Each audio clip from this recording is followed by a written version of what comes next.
വചനത്തിലേക്ക് തിരുന്നതിന് മുമ്പായിട്ട് നമുക്ക് കർത്താവിനെ നോക്കി ഒരു വാക്ക് പ്രാർത്ഥിക്കാം. സ്നേഹം നിറഞ്ഞ പിതാവേ, അതേ കർത്താവേ, അവിടുത്തെ തിരുസാന്നിധ്യത്തിനായിട്ട് ഞങ്ങൾ അങ്ങേ സ്തുതിക്കുന്ന യേശുവേ. കർത്താവേ, അവിടുത്തെ മുമ്പാകെ ഞങ്ങളെ തന്നെ സമ്പൂർണ്ണമായിട്ടും താഴ്ത്തുന്നു, ഒരു പൂജ്യമായിട്ട്, ഒരു സീറോവായിട്ട് താഴ്ത്തുന്നു. അവിടുത്തെ രക്തത്താൽ ഞങ്ങളെ ഓരോരുത്തരെയും കഴുകണം, സ്നേഹത്താൽ ഞങ്ങളെ അളവില്ലാതെ നിറയ്ക്കണം. കർത്താവേ, ഞങ്ങൾക്ക് അങ്ങേ തന്നെ കേൾക്കണം. അതേ കർത്താവേ, ആ കാഹളധ്വനി പോലെ അവിടുത്തെ ശബ്ദം യോഹന്നാന് ക്ലിയറായിട്ട് കേൾക്കുവാൻ സാധിച്ചല്ലോ. എത്ര വലിയൊരു ഭാഗ്യാവസ്ഥ! ആത്മാവിലായിരിക്കുമ്പോൾ അങ്ങയുടെ ശബ്ദം കർത്താവേ വളരെ വ്യക്തമായിട്ട് കർത്താവെ കേൾപ്പാൻ തക്കവണ്ണം. ലോകത്തിൻ്റെ പല സ്വരങ്ങളുണ്ട്, ഞങ്ങളുടെ ജഡത്തിൻ്റെതായ പിശാചിൻ്റെതായ പല സ്വരങ്ങളും എല്ലാം കർത്താവെ ചുറ്റും മുഖരിതമാകുമ്പോൾ കർത്താവെ ആ ആടിടേൻ്റെ ശബ്ദം കേട്ട് അനുഗമിക്കുന്നത് പോലെ കർത്താവെ അങ്ങേ അറിഞ്ഞ് ആടിടേനെ അറിയുന്നത് ആ ഒരു കർത്താവെ ആ ആത്മബന്ധത്തിൽ അവിടുത്തെ ശബ്ദത്തെ തിരിച്ചറിഞ്ഞ് അങ്ങേ അനുഗമിക്കുവാൻ കർത്താവെ അങ്ങനെ ഞങ്ങൾ ജീവനിലേക്ക് നടന്നെടുക്കുവാൻ ഞങ്ങളുടെ ഓരോരുത്തരെ അങ്ങ് അധികമായിട്ട് അങ്ങ് സഹായിക്കണമെന്ന് പ്രാർത്ഥിക്കുന്നു. അവിടുത്തെ ആത്മാവിനാൽ കർത്താവെ ഈ അവിടുത്തെ ആത്മാവാകുന്ന ആശ്വാസത്താൽ കർത്താവെ അവിടുന്ന് ഈ വചനത്തിലേക്ക് അവിടുന്ന് ശ്വാസം ഊതിയിരിക്കുന്നുവല്ലോ. അതേ ശ്വാസത്താൽ, അതേ കാറ്റിനാൽ, അതേ ആ ആത്മാവിനാൽ കർത്താവെ ഞങ്ങൾക്ക് ആത്മാവിലത് പ്രകാശിപ്പിച്ച് തരണമെന്ന് പ്രാർത്ഥിക്കുന്നു. അത് ഞങ്ങൾക്ക് കർത്താവെ അത് ഞങ്ങൾക്കൊരു വെളിപ്പാടായിട്ട്, അനുഭവമായിട്ട്, വചനം ഞങ്ങളുടെ ഒരു നിത്യാനുഭവമായിട്ട്, വചനത്തിൽ എഴുതിയിരിക്കുന്നതൊക്കെ കർത്താവെ അത് ആ ആത്മാവിൽ വിവേചിച്ചറിഞ്ഞ് കർത്താവെ ആത്മീയനല്ല ആത്മീയമായിട്ട് വിവേചിച്ചറിയുന്നതുപോലെ കർത്താവെ അങ്ങനെ ആത്മാവിൽ അതിൻ്റെ പൊരുൾ ഗ്രഹിച്ച് ഞങ്ങളുടെ ജീവിതത്തിൽ വലിയ രൂപാന്തരം ഉണ്ടായി. അത് അനേകർക്ക് അനുഗ്രഹമായിട്ട്, അനേകർക്ക് അധികം വെളിച്ചമായിട്ട് കർത്താവെ അവിടുത്തെ വേലയെല്ലാം ചെയ്തു തീർത്ത് പ്രിയൻ വരവിൻ നാളിൽ കർത്താവെ സന്തോഷത്തോടെ അവിടുത്തെ കാന്തയായിട്ട് മറുപടി ചേരുവാൻ ഞങ്ങളെ ഓരോരുത്തരെയും അങ്ങ് സഹായിക്കണം. അതിനായിട്ട് ഞങ്ങളെ ഒരുക്കണമെന്ന് പ്രാർത്ഥിക്കുന്നു. കർത്താവെ ആ ഒരു ഗൗരവത്തോടെ, സീരിയസ്നെസ്സോടെ ആയിരിക്കാൻ ഞങ്ങളെ ഓരോരുത്തരെയും സഹായിച്ചായിട്ട് അവിടുത്തെ പുണ്യനാമത്തെ മഹത്വപ്പെടുത്തിയായിട്ട് എല്ലാം യേശു കർത്താവിൻ്റെ വിലയേറിയ മാധുര്യമുള്ള നാമത്തിൽ തന്നെ ആമീൻ. നമ്മൾ വെളിപാട് പുസ്തകം നമ്മൾ മാസങ്ങളായിട്ട് നമ്മൾ ചിന്തിച്ചുകൊണ്ടിരിക്കുകയാണല്ലോ. വെളിപാട് പുസ്തകം 16-ാം അധ്യായത്തിൻ്റെ 9-ാമത്തെ വാക്യം വരെ നമ്മൾ കഴിഞ്ഞ ആഴ്ച ചിന്തിച്ചു.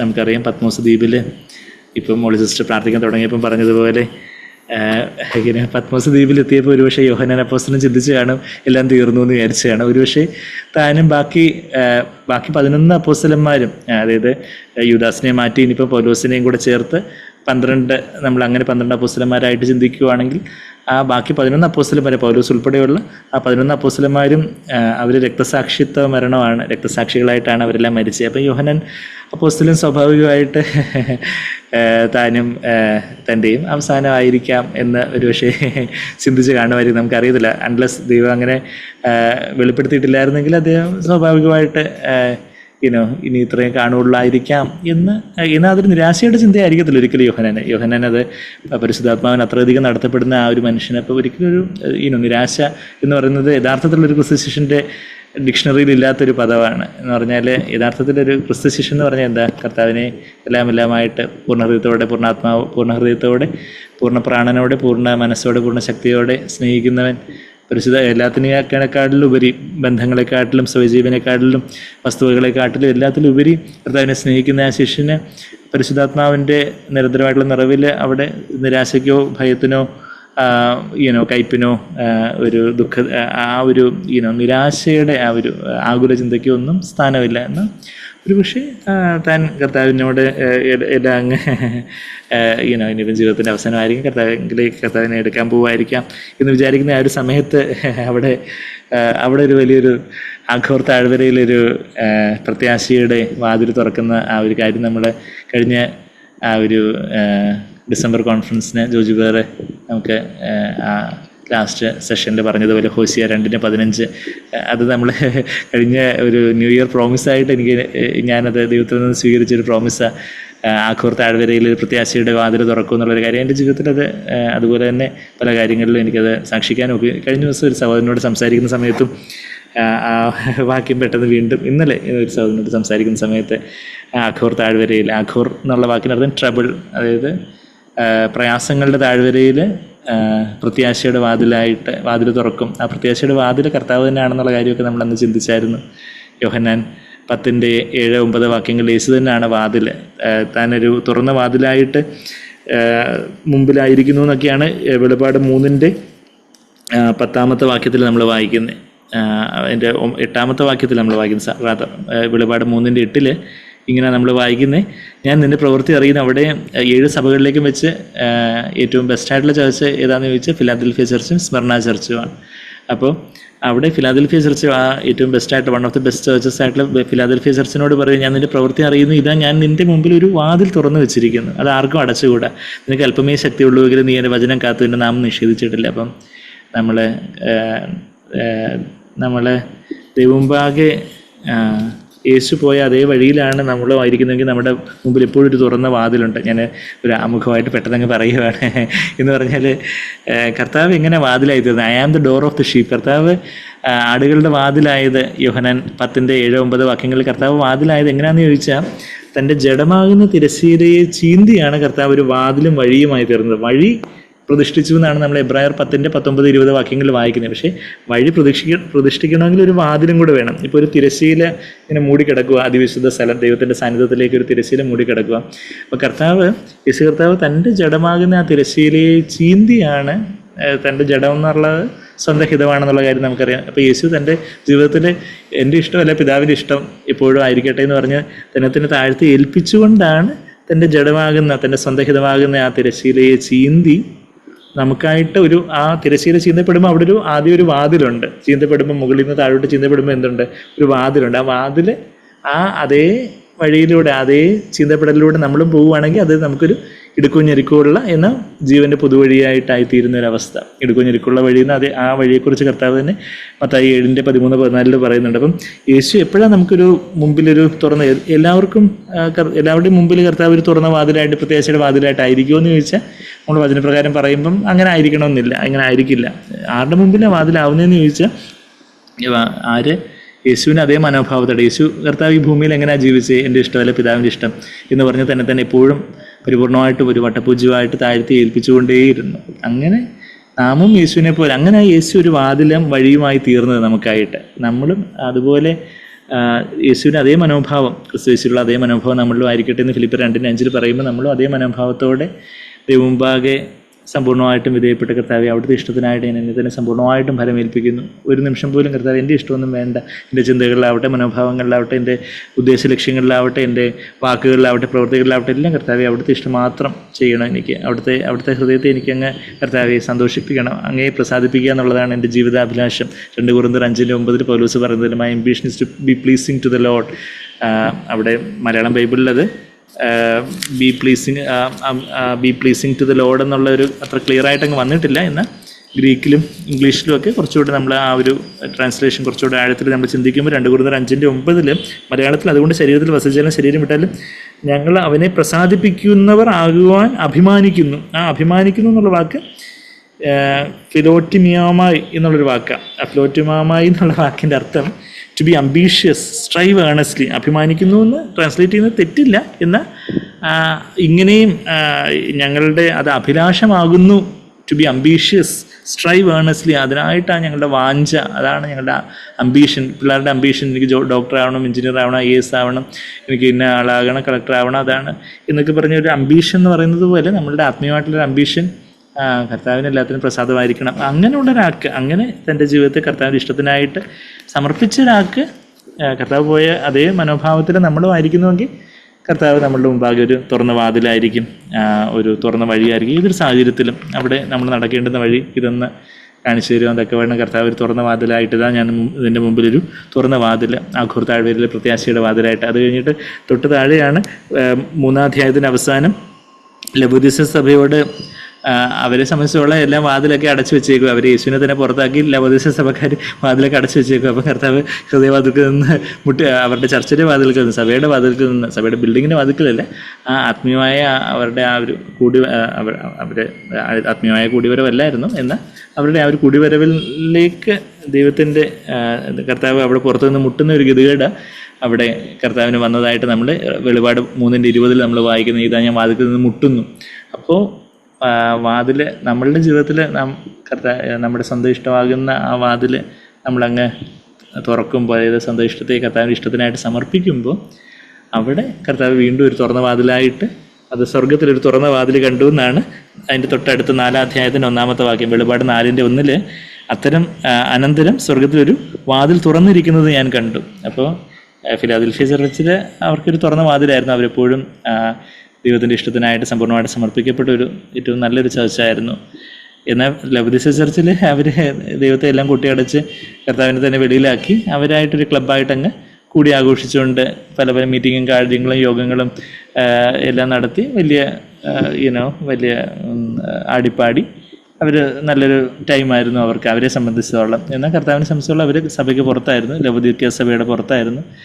എന്നാൽ ആരെങ്കിലും എൻ്റെ ശബ്ദം കേട്ട് വാതിൽ തുറന്നാൽ ഞാൻ അവരുടെ ഉള്ളിലേക്ക് വരും, ഞാൻ നിങ്ങളുടെ ഉള്ളിലേക്ക് വരും എന്നുള്ളൊരു കാര്യമാണ് കർത്താവ് പറയുന്നത്. അത് സാധാരണ നമ്മൾ അവിശ്വാസികളോട് കോട്ട് ചെയ്യുന്നൊരു പ്രോമിസായിട്ടാണ് നമ്മൾ സാധാരണ അത് പറയുന്നത്. പക്ഷേ ശരി, അവിശ്വാസികളോട് കോട്ട് ചെയ്യാം, അതൊരു ആപ്ലിക്കബിൾ ആണ്. എന്ന് അതിൻ്റെ കോണ്ടെക്സ്റ്റിലെ സന്ദർഭത്തിൽ നമ്മൾ നോക്കുമ്പോൾ വെളിപാട് 3:20 അതൊരു ചർച്ചിൻ്റെ മൂത്ത സഹോദരനോട് ദൈവം പറയുന്ന ഒരു ദൂതായിട്ടാണ് നമ്മളവിടെ, ചർച്ചിൻ്റെ മൂത്ത സഹോദരനോടായിട്ട് കർത്താവ് പറയുന്ന ഒരു ദൂതായിട്ടാണ് നമ്മളവിടെ കാണുന്നത്.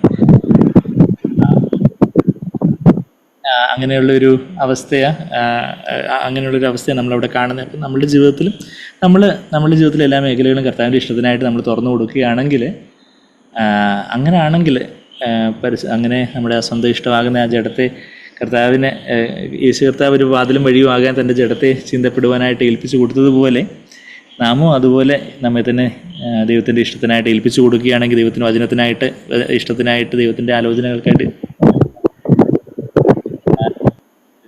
നമ്മുടെ ജീവിതത്തിലും സ്വർഗത്തിൽ തുറന്ന വാതിലായിട്ട് എപ്പോഴും കർത്താവ് മുമ്പിലുണ്ടാകും. ഇവിടെ കയറി വരിക എന്നുള്ളൊരു ആത്മീയമായിട്ടൊരു ശബ്ദം കേൾക്കാനൊക്കെ വെളിപാട് 4:1 അതാണ് നമ്മൾ വായിക്കുന്നത്. ഇവിടെ കയറി വരിക, ആത്മീയമായിട്ട് ഉന്നതങ്ങളിലേക്ക് അധികമായിട്ട് കയറി വരുമെന്നൊക്കെ വേണം കർത്താവ് പുതിയ വാതിലുകൾ തുറക്കുകയും വഴികൾ തുറക്കുകയൊക്കെ ചെയ്യുന്നൊരു ഒരു കാര്യം നമ്മുടെ ജീവിതത്തിൽ ഉണ്ടാകും. അപ്പം അങ്ങനെ വെളിപാട് 1-ാം അധ്യായത്തിൽ യോഹന്നാൻ അപ്പോസ്തലന് കർത്താവിൻ്റെ വെളിപ്പാട് കിട്ടുന്നു. പിന്നെ 2-3 അധ്യായങ്ങളിൽ സഭകളോടുള്ള ദൂത്. പിന്നീട് ഞാൻ ആ ഇൻട്രൊഡക്ഷൻ എല്ലാം കൂടെ ഒന്നുകൂടെ പറയുന്നില്ല, ഇപ്പോഴും നമ്മുടെ ഓരോ മെസ്സേജിൻ്റെ മുമ്പാകെ ഞാൻ പറയുന്നത്. അതുകൊണ്ട് നിങ്ങൾക്ക് എല്ലാവർക്കും അറിയാം ആ ഒരു അവസാന കാലത്ത് നടക്കുന്ന പല സംഭവങ്ങളും പല മുദ്രകൾ പൊട്ടിക്കുന്ന ഒരു കാര്യമൊക്കെ നമ്മളിവിടെ വായിക്കുന്നുണ്ട്. അതിനുശേഷം നമ്മളിപ്പോൾ കഴിഞ്ഞ ആഴ്ച നമ്മൾ 16-ാം അധ്യായത്തിലേക്ക് എത്തി. 16-ാം അധ്യായത്തിൽ അവിടെ ദൈവത്തിൻ്റെ ന്യായവിധിയെ നമ്മളവിടെ കാണുന്നത്. ദൈവത്തിൻ്റെ ന്യായവിധി എപ്പോഴാണെന്ന് ചോദിച്ചാൽ സഭയിൽ എടുക്കപ്പെട്ടതിന് ശേഷം സാത്താൻ്റെ ക്രോധമായിട്ടുള്ള മഹോപദ്രവത്തിലൂടെ സഭ കടന്നു പോകുന്നു. എന്നാൽ അതിനുശേഷം അർമഗദോൻ യുദ്ധവും അങ്ങനെ കർത്താവിൻ്റെ 2ാമത്തെ വരവും അർമഗദോൻ യുദ്ധത്തിൽ ഈ എതിർക്രിസ്തുവിൻ്റെ നേതൃത്വത്തിലുള്ള സൈന്യത്തെ കർത്താവ് തോൽപ്പിക്കുന്നതും കർത്താവ് തന്നെ രാജ്യം സ്ഥാപിക്കുന്നതുമായിട്ടുള്ളൊരു കാര്യമൊക്കെ നമ്മളിവിടെ കാണുന്നത്. എന്നാൽ ആ അർമഗദോൻ യുദ്ധത്തിന് തൊട്ട് മുമ്പായിട്ട് കർത്താവിൻ്റെ ആ 2ാമത്തെ വരവിൻ കർത്താവ് ഭൂമിയിലേക്ക് വരുന്നതിന് തൊട്ട് മുമ്പായിട്ട് ദൈവത്തിൻ്റെ ക്രോധകലശങ്ങൾ, ദൈവത്തിൻ്റെ ക്രോധം, ദൈവത്തിൻ്റെ ന്യായവിധി, മനുഷ്യരാശി ദൈവത്തെ അവർ മാനിക്കാത്തവരായിട്ട്, ദൈവത്തെ നമസ്കരിക്കാതെ, ദൈവത്തെ ആരാധിക്കാതെ, സ്രഷ്ടാവിനെ ആരാധിക്കാതെ സൃഷ്ടിയെ ആരാധിച്ചുകൊണ്ടിരിക്കുന്ന അങ്ങനെ ഒരു ദൈവത്തിനെതിരായിട്ട് മത്സരിക്കുന്നവർക്കെതിരായിട്ടുള്ളൊരു ന്യായവിധി ഭൂമിയിലേക്ക് പകർന്നൊഴിക്കുന്ന ഒരു രംഗമാണ് നമ്മൾ 8-ാം അധ്യായത്തിൽ നമ്മളത് കണ്ടു. അവിടെ കാഹളങ്ങൾ എന്നുള്ളൊരു വാക്കാണ് ഉപയോഗിച്ചിരിക്കുന്നത്. ഇവിടെ കലശങ്ങൾ, ആ ഓരോ കാഹളത്തിൻ്റെയും കറസ്പോണ്ടിങ് ആയിട്ടുള്ള കലശങ്ങൾ, വയൽസ് അല്ലെങ്കിൽ ബൗൾസ് ഓഫ് റാത്ത് കലശങ്ങളായിട്ടാണ് നമ്മൾ അത് രണ്ടും താരതമ്യം ചെയ്യുമ്പോൾ നമ്മൾ കാണുന്നത് എന്നുള്ള കാര്യമൊക്കെ നമ്മൾ കഴിഞ്ഞ ആഴ്ചയും കണ്ടു. അങ്ങനെ 9-ാമത്തെ വാക്യത്തിൽ, അതായത് വെളിപാട് 16-ന്റെ 8-9 വാക്യങ്ങളിൽ 4-ാമത്തെ ദൂതൻ ഊതുന്നതും 4-ാമത്തെ കലശത്തിൻ്റെ കാര്യമൊക്കെ നമ്മളവിടെ കാണുന്നുണ്ട്. പിന്നെ 9-ാമത്തെ വാക്യം നമ്മൾ കഴിഞ്ഞ ആഴ്ച കണ്ടു. നമ്മൾ കഴിഞ്ഞ ആഴ്ച മെയിനായിട്ട് കണ്ടത് എന്താ? അവർ മാനസാന്തരപ്പെട്ടില്ല, അങ്ങനെ ദൈവത്തിന് മഹത്വം കൊടുത്തില്ല. അതാ 9-ാമത്തെ വാക്യത്തിൽ അവന് മഹത്വം കൊടുക്കുവാൻ തക്കവണ്ണം മാനസാന്തരപ്പെട്ടില്ല. അപ്പം യഥാർത്ഥത്തിൽ മാനസാന്തരപ്പെടുമ്പോൾ നമ്മൾ ദൈവത്തിന് മഹത്വം കൊടുക്കുകയാണെന്നുള്ളൊരു കാര്യമാണ് നമ്മൾ കാണുന്നത്. മാനസാന്തരപ്പെടുന്നതിനെ കുറിച്ചൊക്കെ കാര്യങ്ങളൊക്കെ നമ്മൾ കഴിഞ്ഞ ആഴ്ച ഡീറ്റെയിലായിട്ട് നമ്മൾ കണ്ടു. എന്താ, നമ്മളെ ലോകത്തിന് പുറമേ തിരിഞ്ഞിരിക്കുന്നവരായിരുന്നു, ലോകത്തിന് സ്വന്തം ഇഷ്ടത്തിന് അങ്ങനെ പിശാചിൻ്റെ വഴിക്ക് തിരിഞ്ഞിരിക്കുന്നവരായ, ഫേസ് ചെയ്തിരുന്നവരായ നമ്മളൊരു എബോട്ട് ടേൺ അടിച്ച് ഒരു 180 ഡിഗ്രി ടേൺ ചെയ്ത് കർത്താവ് ഇനി എൻ്റെ ഇഷ്ടം പോലെ അല്ല, കർത്താവ് അവിടുത്തെ ഇഷ്ടം പോലെ ആവട്ടെ എന്ന് പറഞ്ഞ് നമ്മെ തന്നെ താഴ്ത്തി ഏൽപ്പിക്കുന്നത്. അങ്ങനെ ഒരു എബൌട്ട് ടേൺ ആണ് നമ്മളുടെ ആ ഒരു വില്ലിൽ ദൈവം മനസാന്തരത്തിൻ്റെ ആത്മാവിനെ God has to give us the spirit of repentance എന്നുള്ള ഒരു വാക്യമൊക്കെ നമ്മൾ 2 വാക്യങ്ങളൊക്കെ അപ്പോസ്തല പ്രവൃത്തികളിൽ നിന്ന് നമ്മൾ കണ്ടായിരുന്നു. ദൈവം തന്നെ അത് യഹൂദന്മാരുടെ ബന്ധത്തിലും ജാതികളോടുള്ള ബന്ധത്തിലും എല്ലാം God has to give us repentance. ദൈവം തന്നെ ആ മനസാന്തരത്തിന് ആത്മാവിനെ അയക്കേണ്ടതായിട്ടുണ്ട്. പരിശുദ്ധാത്മാവാണ് മനസാന്തരത്തിൻ്റെ ആത്മാവ്. പരിശുദ്ധാത്മാവാണ് നമ്മുടെ മാനസാന്തരത്തിലേക്ക്, ദൈവേഷ്ടത്തിലേക്ക് ആകർഷിക്കുന്ന ഒരു ആത്മാവ്. ആ ദൈവാത്മാവിൻ്റെ ആ പ്രേരണയ്ക്ക് നമ്മളൊന്ന് റെസ്പോണ്ട് ചെയ്യുമ്പോഴാണ് നമ്മൾ മാനസാന്തരപ്പെടുന്നത്. നമുക്കായിട്ട് മാനസാന്തരം ഒന്നും ഒഴിവാക്കി എടുക്കാനൊക്കെ ഇല്ല. എന്നാൽ ദൈവാത്മാവിന് പ്രേരണ എപ്പോഴും ഉണ്ട്. അവിടെ ദൈവാത്മാവിന് പ്രേരണയ്ക്ക് നമ്മെ തന്നെ അങ്ങ് താഴ്ത്തി ഏൽപ്പിക്കുമ്പം, എൻ്റെ ഇഷ്ടമല്ല അവിടുത്തെ ഇഷ്ടമെന്ന് പറഞ്ഞ് നമ്മളൊരു 180 ഡിഗ്രി ടേൺ അറൗണ്ട് ചെയ്യുമ്പം ഓരോ മേഖലയിൽ ഇപ്പം നമുക്ക് ചിലരോട് ക്ഷമിക്കാതിരിക്കാനായിരിക്കും, ചിലരോട് കോപിക്കാനും ക്രോധിക്കാനും ബഹളം വെക്കാനും, അല്ലെങ്കിൽ നമുക്ക് ആകുലപ്പെടാനും, അല്ലെങ്കിൽ മനുഷ്യമാനം തേടാനും നിഗളിക്കാനും, അങ്ങനെ നമ്മളുടേതായ ദുർമോഹങ്ങളിലും അശുദ്ധമായിട്ടുള്ള ചിന്തകളും വഴികളിലൊക്കെ നടക്കാനും, അങ്ങനെയൊക്കെയുള്ള പല പല മേഖലകളിലുള്ള പല പല പ്രലോഭനങ്ങൾ വരുമ്പം, അല്ലെങ്കിൽ ചിലപ്പോൾ ഉള്ള ചെറിയ ഈർഷ്യോ പിണക്കോ അസ്വസ്ഥതയോ അങ്ങനെയൊക്കെയുള്ള നമ്മുടെ മനസ്സാക്ഷിയെ മലീമസമാക്കുന്ന ചില കാര്യങ്ങളൊക്കെ ആയിരിക്കും. അപ്പം ഇങ്ങനെയൊക്കെയുള്ള സാഹചര്യങ്ങൾ വന്നാൽ അവിടെ നമ്മൾ പരിശുദ്ധാത്മാവ് എപ്പോഴും നമ്മളെ ദൈവത്തിൻ്റെ ഇഷ്ടത്തിലേക്ക് ആകർഷിക്കുക. അപ്പോൾ അവിടെ നമ്മളെ ഒന്ന് ഈൽഡ് ചെയ്ത് ആ ദൈവ മനസാന്തരത്തിന് ആത്മാവായിട്ട് പരിശുദ്ധാത്മാവിനെ നമ്മളിലേക്ക് അയക്കുമ്പം അവിടെ നമ്മൾ നമ്മെ തന്നെ താഴ്ത്തി ആ പരിശുദ്ധാത്മാവിൻ്റെ പ്രേരണയ്ക്ക് കർത്താവിൻ്റെ ഇഷ്ടത്തിനായിട്ട് ഏൽപ്പിച്ചു കൊടുക്കുമ്പോൾ അവിടെ യഥാർത്ഥത്തിൽ നാം കർത്താവിനോട് അടുക്കുവാണ്. അവിടെ സ്വർഗത്തിൽ വലിയ സന്തോഷം ഉണ്ടാകും. ലൂക്കോസ് 15 നമ്മൾ കണ്ടു. അവിടെ ദൈവത്തിന് മഹത്വം കൊടുക്കുന്നു. മാനസാന്തരത്തിലൂടെ ദൈവത്തിന് മഹത്വം കൊടുക്കുന്നു, വിശ്വാസത്തിലൂടെ മഹത്വം കൊടുക്കുന്നു എന്നുള്ള കാര്യം എബ്രാഹാമിൻ്റെ ജീവിതത്തിൽ നിന്ന് നമ്മൾ കഴിഞ്ഞ ആഴ്ച കണ്ടായിരുന്നു. റോമർ 4 അധ്യായത്തിൽ അത് നമ്മൾ കണ്ടു. അപ്പോൾ മാനസാന്തരപ്പെടുമ്പോഴാവട്ടെ, വിശ്വസിക്കുമ്പോഴാവട്ടെ, കർത്താവിൽ വിശ്വസിക്കുക എന്ന് പറഞ്ഞാൽ നമ്മൾ മാനസാന്തരപ്പെട്ട് കർത്താവിലേക്ക് ഏൽപ്പിക്കുമ്പോൾ പരിശുദ്ധാത്മാവ് നമ്മളിൽ ഒന്ന് നിറഞ്ഞ്, പരിശുദ്ധാത്മാവിൻ്റെ ഫലമാണ് വിശ്വസ്തത എന്ന് ഗലാത്യർ 5:22-23 വാക്യങ്ങളിൽ പരിഭാഷപ്പെടുത്തിയിട്ടുണ്ടെങ്കിൽ അവിടെ വിശ്വാസം എന്നാണ് കുറച്ചുകൂടെ ആക്യുറേറ്റ് ആയിട്ട് പരിഭാഷപ്പെടുത്തേണ്ടത്. വിശ്വാസം പരിശുദ്ധാത്മാവിൻ്റെ ഫലമാണ്. അപ്പം നമുക്ക് യഥാർത്ഥത്തിൽ കർത്താവിനെ വിശ്വസിക്കാൻ പറ്റുന്നത് എങ്ങനെയാണ്? പരിശുദ്ധാത്മാവ് നമ്മുടെ ഉള്ളിൽ ക്രിയ ചെയ്യുമ്പോഴാണ് നമുക്ക് വിശ്വസിക്കാൻ പറ്റുന്നത്. നമ്മൾ മാനസാന്തരപ്പെടാനായിട്ട് പരിശുദ്ധാത്മാവ് നമ്മളെ പ്രേരിപ്പിക്കുന്നു, അതിനായിട്ട് നമ്മളെ തന്നെ ഏൽപ്പിച്ചു കൊടുക്കുന്നു. പരിശുദ്ധാത്മാവ് നമ്മളിൽ കർത്താവിനെ വിശ്വസിക്കാനായിട്ട് സഹായിക്കുന്നു. അങ്ങനെ നമ്മൾ മാനസാന്തരപ്പെടുകയും വിശ്വസിക്കുകയും ചെയ്യുമ്പോൾ ദൈവത്തിന് മഹത്വം കൊടുക്കുന്നു. പിന്നെ കഴിഞ്ഞ ആഴ്ച നമ്മൾ ദൈവത്തിൻ്റെ ആ ഒരു കാഹളധ്വനി പോലെ ദൈവത്തിൻ്റെ മഹാശബ്ദം എന്നുള്ളൊരു വാക്ക് 16 അധ്യായത്തിന് 1-ാമത്തെ വാക്യത്തിൽ നമ്മൾ കണ്ടു. ആ ഒരു മഹാശബ്ദം, ഇപ്പോൾ കർത്താവിൻ്റെ ശബ്ദം വളരെ കാഹളധ്വനി പോലെയും മഹാശബ്ദം പോലെയൊക്കെ ആയിരിക്കുമ്പം നമ്മളത് എത്രമാത്രം നമ്മുടെ ജീവിതത്തിൽ കേൾക്കുന്നു, അതോ നമ്മൾ കേൾക്കുമ്പോൾ മാന്യമുള്ളവരായി പോയോ? അതാണ് നമ്മൾ എബ്രായർ 5-ാം അധ്യായത്തിന് 11-ാമത്തെ വാക്യത്തിൽ നിന്നൊക്കെ നമ്മൾ കഴിഞ്ഞ ആഴ്ച കണ്ടത്. പിന്നെ ഇപ്പം 10-ാമത്തെ വാക്യം, 10-11 വാക്യങ്ങൾ ഇപ്പോൾ അജുബേറോ ജസംബേറോ ആരാന്ന് വെച്ചാൽ ഡിസ്പ്ലേ ചെയ്യുമല്ലോ. വാക്യം 10-11. 5-ാമത്തെ തന്റെ കലശം മൃഗത്തിന്റെ സിംഹാസനത്തിന്മേൽ ഒഴിച്ചു. അപ്പോൾ അതിന്റെ രാജ്യം ഇരുണ്ടുപോയി. അവർ കഷ്ടത നിമിത്തം നാവ് കടിച്ചുകൊണ്ട് കഷ്ടങ്ങളും വ്രണങ്ങളും ഹേതുവാൽ സ്വർഗത്തിലെ ദൈവത്തെ ദുഷിച്ചതല്ലാതെ തങ്ങളുടെ പ്രവൃത്തികളെ വിട്ട് മാനസാന്തരപ്പെട്ടില്ല. മിസ്രയീമിലെ ബാധകൾക്ക് സമാനമാണ് ഇത്. പക്ഷെ വേദനയിൽ അനുതാപത്തോടെ ദൈവത്തിങ്കിലേക്ക് തിരിയുന്നതിന് പകരം അവർ ദൈവത്തെ കൂടുതൽ ദുഷിക്കുകയാണ് ചെയ്തത്. എല്ലാ വേദനകൾക്കും വ്രണങ്ങൾക്കും അസുഖങ്ങൾക്കുമുള്ള മറുമരുന്ന് അനുതാപമാണ്. പക്ഷെ ആളുകൾക്ക് ഈ ഔഷധം വേണ്ട. പകരം അവർ ദൈവത്തെ ചോദ്യം ചെയ്യുകയും ശപിക്കുകയും ചെയ്യുന്നു. ഇത് അവർക്ക് സൗഖ്യം നൽകുമോ? ഇല്ല. ഇത് അവരെ കൂടുതൽ വേഗത്തിൽ നരകത്തിലേക്ക് നയിക്കുകയേ ഉള്ളൂ. വാക്യം 16. മനുഷ്യൻ എത്രയും മടയനും അന്ധനുമാണ്. അവർ മാനസാന്തരപ്പെട്ടില്ല. ഈ ആത്മാവാണ് വേശ്യസഭയെ ബാബിലോണിനെ പണിയുന്നത്. ബാബിലോണിൽ ചെന്ന് അവസാനിക്കുന്ന എല്ലാ ക്രിസ്ത്യാനികളും അവിടെ ചെന്ന് ചേരുവാനുള്ള കാരണം ഒന്നാണ്: അവർ മാനസാന്തരപ്പെട്ടില്ല. യെരുശലേമിന്റെ ക്രിസ്തുവിന്റെ കാന്തയുടെ ഭാഗമായിരുന്ന എല്ലാവരെ സംബന്ധിച്ചും ഇതിന്റെ നേരെ എതിരാണ് ശരി. അവർ മാനസാന്തരപ്പെട്ടു. അതുകൊണ്ടാണ് വെളിപ്പാട് 2-3 അധ്യായങ്ങളിൽ സഭകളോടുള്ള ദൂതിൽ മാനസാന്തരത്തിനുള്ള ഊന്നൽ ആവർത്തിച്ചിരിക്കുന്നത്. ജയാളിയാകാനുള്ള വഴി അതാണ്. നമ്മുടെ ജീവിതം നിരന്തരമായ മാനസാന്തരത്തിന്റെ ജീവിതം ആയിരിക്കണം.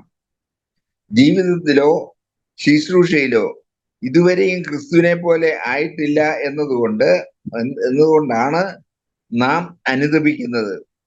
നിരന്തരം അനുതാപത്തിന്റെ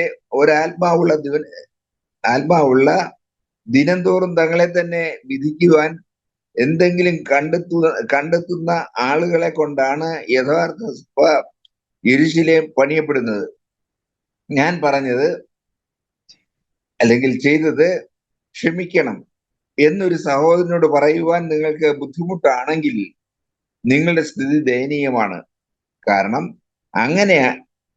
അങ്ങനെയെങ്കിൽ നിങ്ങൾ ബാബിലോണിലേക്ക് ഉള്ള പാതയിലാണ്. ഒരു പക്ഷേ നിങ്ങൾ ഇതിനകം അവിടെ എത്തപ്പെട്ടിരിക്കാനും സാധ്യതയുണ്ട്. നാം മാനസാന്തരപ്പെടുമ്പോൾ ദൈവത്തിന് മഹത്വം കൊടുക്കുക ആണെന്ന് 9-ാം വാക്യത്തിൽ പറയുന്നു. അങ്ങനെയെങ്കിൽ ദൈവത്തിന് എങ്ങനെയാണ് നിരന്തരം മഹത്വം കൊടുക്കാൻ കഴിയുന്നത്? നിരന്തരമായ മാനസാന്തരത്തിലൂടെയാണ്, സംശയമില്ല. വെളിപാട് പുസ്തകം 16-ാം അധ്യായത്തിൻ്റെ 10-11 വാക്യങ്ങൾ നമ്മളിപ്പം കണ്ടേ. അപ്പോൾ 4 ദൂതന്മാർ 4 ക്രോധകലശങ്ങൾ ഒഴിച്ചു കഴിഞ്ഞതായിട്ട്, ആ ക്രോധകലശങ്ങൾ അത് എവിടേക്കാണ് ഒഴിച്ചതെന്നുള്ള കാര്യമൊക്കെ നമ്മൾ കണ്ടു. എവിടെ? ഒന്നാമത്തെ ദൂതൻ ഭൂമിയിൽ ഒഴിച്ചു, മൂന്നാമത്തെ വാക്യത്തിൽ സമുദ്രത്തിൽ ഒഴിച്ചു, നാലാമത്തെ വാക്യത്തിൽ നദികളിലെ നീരുറവുകളിൽ ഒഴിച്ചു, പിന്നെ 8-ാമത്തെ വാക്യത്തിൽ സൂര്യനിൽ ഒഴിച്ചു. ഇതേ 4 കാര്യങ്ങൾ നമ്മൾ 14-ാം അധ്യായത്തിൽ നമ്മൾ കണ്ടായിരുന്നു. ഇവയെല്ലാം സൃഷ്ടിച്ചവനെ 14-ാം അധ്യായത്തിൻ്റെ 7-ാമത്തെ വാക്യത്തിൽ, അതായത് സൂര്യൻ എന്ന് പറഞ്ഞാൽ ആകാശം, അതായത് പ്രപഞ്ചത്തിലെ ഗോളമാണ് സൂര്യൻ. അപ്പം ആ ആകാശത്തിലും ഭൂമിയിലും സമുദ്രവും നീരുറവയും അവയെല്ലാം ഉണ്ടാക്കിയവനെ നമസ്കരിക്കുവിൻ എന്ന് ഉച്ചത്തിൽ പറഞ്ഞുകൊണ്ടിരുന്നു. ആ ദൂതന്മാർ അവസാനമായിട്ട് മുന്നറിയിപ്പുകൾ നൽകുമ്പം അത് പറയുന്നതായിട്ട് നമ്മൾ വെളിപാട് 14:7 നമ്മൾ വായിച്ചായിരുന്നു. അപ്പം അതെല്ലാം മുന്നറിയിപ്പെല്ലാം അവഗണിച്ചും വീണ്ടും സൃഷ്ടിയെ തന്നെ ആരാധിച്ചുകൊണ്ടിരിക്കുകയും സ്വന്തം വഴികൾ നടക്കുകയും ദൈവത്തോട് മത്സരിക്കുകയും ദൈവജനത്തെ പീഡിപ്പിക്കുകയൊക്കെ ചെയ്തവരെ ദൈവം അതേപോലെ തന്നെ അവർക്ക് ഒത്തവണ്ണമുള്ള, അവർ ഡിസേർവ് ചെയ്യുന്ന, അവരർഹിക്കുന്ന വണ്ണമുള്ള ഉരുളക്കുപ്പേരി പോലെയുള്ള കാര്യങ്ങൾ നൽകുന്ന നീതിമാനായ ദൈവത്തെയാണ് നമ്മളവിടെ കാണുന്നത്. അപ്പോൾ 9-ാമത്തെ വാക്യത്തിൽ നമ്മൾ വായിച്ചു, അത്യുഷ്ണത്താൽ വെന്തുപോയി എങ്കിലും അവർ ദൈവത്തിന് മഹത്വം കൊടുക്കാൻ തക്കവണ്ണം മാനസാന്തരപ്പെട്ടില്ല. ഇപ്പം 10-ാമത്തെ വാക്യം ഇപ്പം നമ്മൾ വായിച്ചു, അഞ്ചാമത്തെ ദൂതൻ തൻ്റെ കലശം മൃഗത്തിൻ്റെ സിംഹാസനത്തിൻ്റെ മേലെ ഒഴിച്ചു. അതായത് മൃഗം എന്ന് പറയുന്നത് എതിർ ക്രിസ്തുവിനെ കുറിക്കുന്നതാണ്. 2 മൃഗങ്ങളെക്കുറിച്ച് നമ്മൾ വെളിപാട് 13-ാം അധ്യായത്തിൽ വായിക്കുന്നുണ്ട്. 1-ാമത്തെ മൃഗം എതിർ ക്രിസ്തു, 2-ാമത്തെ മൃഗം കള്ളപ്രവാചകൻ, ഫോൾസ് പ്രോഫിറ്റ്. അപ്പം ഇവിടെ മൃഗത്തിൻ്റെ സിംഹാസനത്തിൻ്റെ മേൽ ഒഴിച്ചു. സിംഹാസനത്തിലിരിക്കുന്ന മൃഗം എന്ന് പറഞ്ഞാൽ എല്ലാം വേൾഡ് റൂളറായിട്ട്, ഏകലോക ഭരണാധികാരിയായിട്ട് ആയിരിക്കുന്ന എതിർ ക്രിസ്തുവിൻ്റെ അവൻ്റെ സിംഹാസനത്തിൻ്റെ മേലെ അവനായിരിക്കുന്നിടത്ത് ആണ് ദൈവത്തിൻ്റെ ക്രോധകലശം, 5-ാമത്തെ ക്രോധകലശം. അതായത് ഭൂമിയിലൊഴിച്ചു, പിന്നെന്താ സമുദ്രത്തിലൊഴിച്ചു ക്രോധകലശങ്ങൾ, നദികളിലെ നീരുറവുകളിൽ ഒഴിച്ചു, പിന്നെ സൂര്യനിലൊഴിച്ചു, സൂര്യനിൽ അല്ലെങ്കിൽ ആകാശത്തിൽ അല്ലെങ്കിൽ പ്രപഞ്ചഗോളങ്ങളിലേക്ക് ഒഴിച്ചു. പ്രപഞ്ചഗോളങ്ങളിൽ എന്ന് പറയുമ്പോൾ സൂര്യനിൽ ഒഴിച്ചതായിട്ട് നമ്മൾ കാണുന്നുണ്ട്. എന്നാൽ പ്രപഞ്ചത്തിലുള്ള ആകാശത്തിൽ ഉള്ള ഭൂമിയെ സംബന്ധിച്ചുള്ള മെയിനായിട്ടുള്ള പ്രപഞ്ചഗോളമായിട്ടുള്ള സൂര്യനിൽ ഒഴിച്ചു. അതിനുശേഷം 5-ാമത്തെ ദൈവം വളരെ സിസ്റ്റമാറ്റിക് ആയിട്ടാണ് എല്ലാം ടക്ക് ടക്ക് ടക്ക് ടക്ക് എന്ന് പറഞ്ഞാൽ എല്ലാം കൂടെ കാടടിച്ചൊരു വെടിവെക്കുമല്ല, ന്യായവിധിക്കുന്നതിന് വളരെ സിസ്റ്റമാറ്റിക്കായിട്ട് വളരെ അറുത്ത് മുറിച്ച് കൃത്യമായിട്ട് അളന്നു തൂക്കി ആണ് ദൈവം കൊടുക്കുന്നത്. നമുക്ക് ദൈവം പരീക്ഷ അനുവദിക്കുന്നതും അളന്നു തൂക്കിയാണ്, നമുക്ക് കഴിഞ്ഞ കൂടുതലൊന്നും അനുവദിക്കരുതെന്ന് പറയുന്നത് പോലെ ന്യായവിധിയിലും ദൈവത്തിൻ്റെ ഒരു കൃത്യതയുണ്ട്. ദൈവം എല്ലാം കൂടെ എന്തെങ്കിലുമൊക്കെ ഒരു ഉഴപ്പം മട്ടിൽ എന്തെങ്കിലുമൊക്കെ ചെയ്തു കൂട്ടി ദൂതന്മാരുടെ നിങ്ങൾക്ക് ഇഷ്ടമുള്ളവണൊക്കെ എവിടെയെങ്കിലുമൊക്കെ പോയി എന്തെങ്കിലുമൊക്കെ ക്രോധകലശം എവിടെയെങ്കിലുമൊക്കെ പോയി ഒഴിച്ചോ എന്ന് പറയുമല്ലേ. എല്ലാത്തിനും വളരെ സിസ്റ്റമാറ്റിക്, ഏതൊരു കമ്പ്യൂട്ടർ പ്രോഗ്രാം വെൽ പ്രോഗ്രാംഡ് ആയിട്ട് ചെയ്യുന്നതിനേക്കാട്ടിലും വളരെ കൃത്യതയോടെ ഇതെല്ലാം ആ കമ്പ്യൂട്ടർ പ്രോഗ്രാമൊക്കെ ചെയ്യാൻ ദൈവം മനുഷ്യർക്ക് ബുദ്ധി കൊടുത്തിട്ടുണ്ടെങ്കിൽ അതെല്ലാം ബുദ്ധി കൊടുത്തവനായ എല്ലാ ബുദ്ധിയുടെയും എല്ലാ ജ്ഞാനത്തിൻ്റെ ഉറവിടമായിട്ടുള്ള ദൈവം വളരെ കൃത്യമായിട്ട് ഓരോ വളരെ സിസ്റ്റമാറ്റിക് ആയിട്ട് ഒന്നാമത്തെ ദൂതൻ ഊതുമ്പോൾ ഇന്നത് ചെയ്യണം. പല പ്രോഗ്രാം ഈവൻറ്റ് മാനേജ്മെൻറ്റുകാരൊക്കെ ഉണ്ട്. അപ്പോൾ അവർ ഇന്നത് ബ്രൈഡ് വരുമ്പോൾ ഇന്നത് ചെയ്യണം, ബ്രൈഡ് ഗ്രൂം വരുമ്പോൾ ഇന്നത് ചെയ്യണം, ഇങ്ങനെ ഇങ്ങനെ എന്തെങ്കിലുമൊക്കെ അലങ്കാരങ്ങൾ അതായത് എന്നൊക്കെ പറഞ്ഞ് ഓരോന്ന് വളരെ സിസ്റ്റമാറ്റിക്കായിട്ട് ഈവൻറ്റ് മാനേജ്മെൻറ്റുകാർ ചെയ്യുന്നത് പോലെ ദൈവം അതിനേക്കാളിലെല്ലാം ഏറ്റവും ദൈവത്തിൻ്റെ ഈവൻറ്റ് മാനേജ്മെൻറ്റ് ദൈവം എല്ലാം വളരെ കൃത്യമായിട്ട് ഒന്നാമത് ദൂതൻ ഊതുമ്പോൾ അവിടെ കാഹളം ഊതുന്ന കാര്യം നമ്മൾ 8-ാം അധ്യായത്തിൽ വായിക്കുന്നു. ഇവിടെ ക്രോധകലശ ഒഴിക്കുന്ന കാര്യം വായിക്കുന്നു. അതെല്ലാം കൃത്യമായിട്ട് കാര്യങ്ങളെല്ലാം ദൈവം ചെയ്യുന്ന ഒരു കാര്യം നമ്മളിവിടെ കാണുന്നുണ്ട്. ദൈവം ഈ ദൂതന്മാരിലൂടെ അത് നിർവഹിക്കുന്ന ഒരു കാര്യം നമ്മളിവിടെ കാണുന്നുണ്ട്. അപ്പം 10-ാമത്തെ വാക്യത്തിൽ 5-ാമത്തേന് കലശം മൃഗത്തിൻ്റെ സിംഹാസനത്തിൻ്റെ മേലെ. അപ്പം ഇത് ക്രിസ്തു ഒരു മനുഷ്യനായിരിക്കും. ആ മനുഷ്യൻ്റെ സംഖ്യയാണ് 666 എന്നൊക്കെ നമ്മൾ വെളിപാട് 13-ാം അധ്യായത്തിൻ്റെ അവസാനത്തെ വാക്യത്തിൽ നമ്മൾ കണ്ടു. അപ്പോൾ ആ മനുഷ്യൻ്റെ മേലുള്ള ആ ദൈവത്തിൻ്റെ ന്യായവിധി, ആ ഇത് ക്രിസ്തുവിൻ്റെ ടൈപ്സായിട്ട് ഇത് ക്രിസ്തുവിൻ്റെ പ്രതിരൂപം എന്ന വണ്ണം അനേക ദുഷ്ടരായ ഭരണാധികാരികൾ ലോകചരിത്രത്തിലുണ്ടായിട്ടുണ്ട്. ഹിറ്റ്ലറെ പോലെയും എപ്പിഫാനസ്, അന്റിയോക്കസിനെ പോലെയൊക്കെയുള്ള ലോകചരിത്രത്തിൽ വളരെ ദുഷ്ടന്മാരായ ഭരണാധികാരികൾ ഉണ്ടായിട്ടുണ്ട്. എന്നാൽ അതിലുമൊക്കെ അതിൻ്റെ എല്ലാത്തിൻ്റെയും ഒരു പാരമ്യമായിട്ടുള്ള ദുഷ്ടനായിട്ടുള്ള ഒരു ഏകലോക ഭരണാധികാരി എന്നാൽ വളരെ ഡിപ്ലോമാറ്റിക്കായിട്ട് വളരെ വലിയൊരു പൊളിറ്റിക്കൽ ഒരു രാഷ്ട്രീയ ഭരണാധികാരിയായിട്ട് എല്ലാവരുടെയും ആരാധനാ പുരുഷനായി മാറുന്ന, എല്ലാവരുടെയും എന്ന് പറഞ്ഞാൽ ഭൂമിയിൽ ജീവിക്കുന്നതായിട്ടില്ല, അതായത് സ്വർഗീയവാസികളായ വിശ്വാസ സമൂഹത്തിൻ്റെ ആരാധനാപാത്രമല്ല, യഥാർത്ഥമുള്ള ശിഷ്യന്മാരുടെ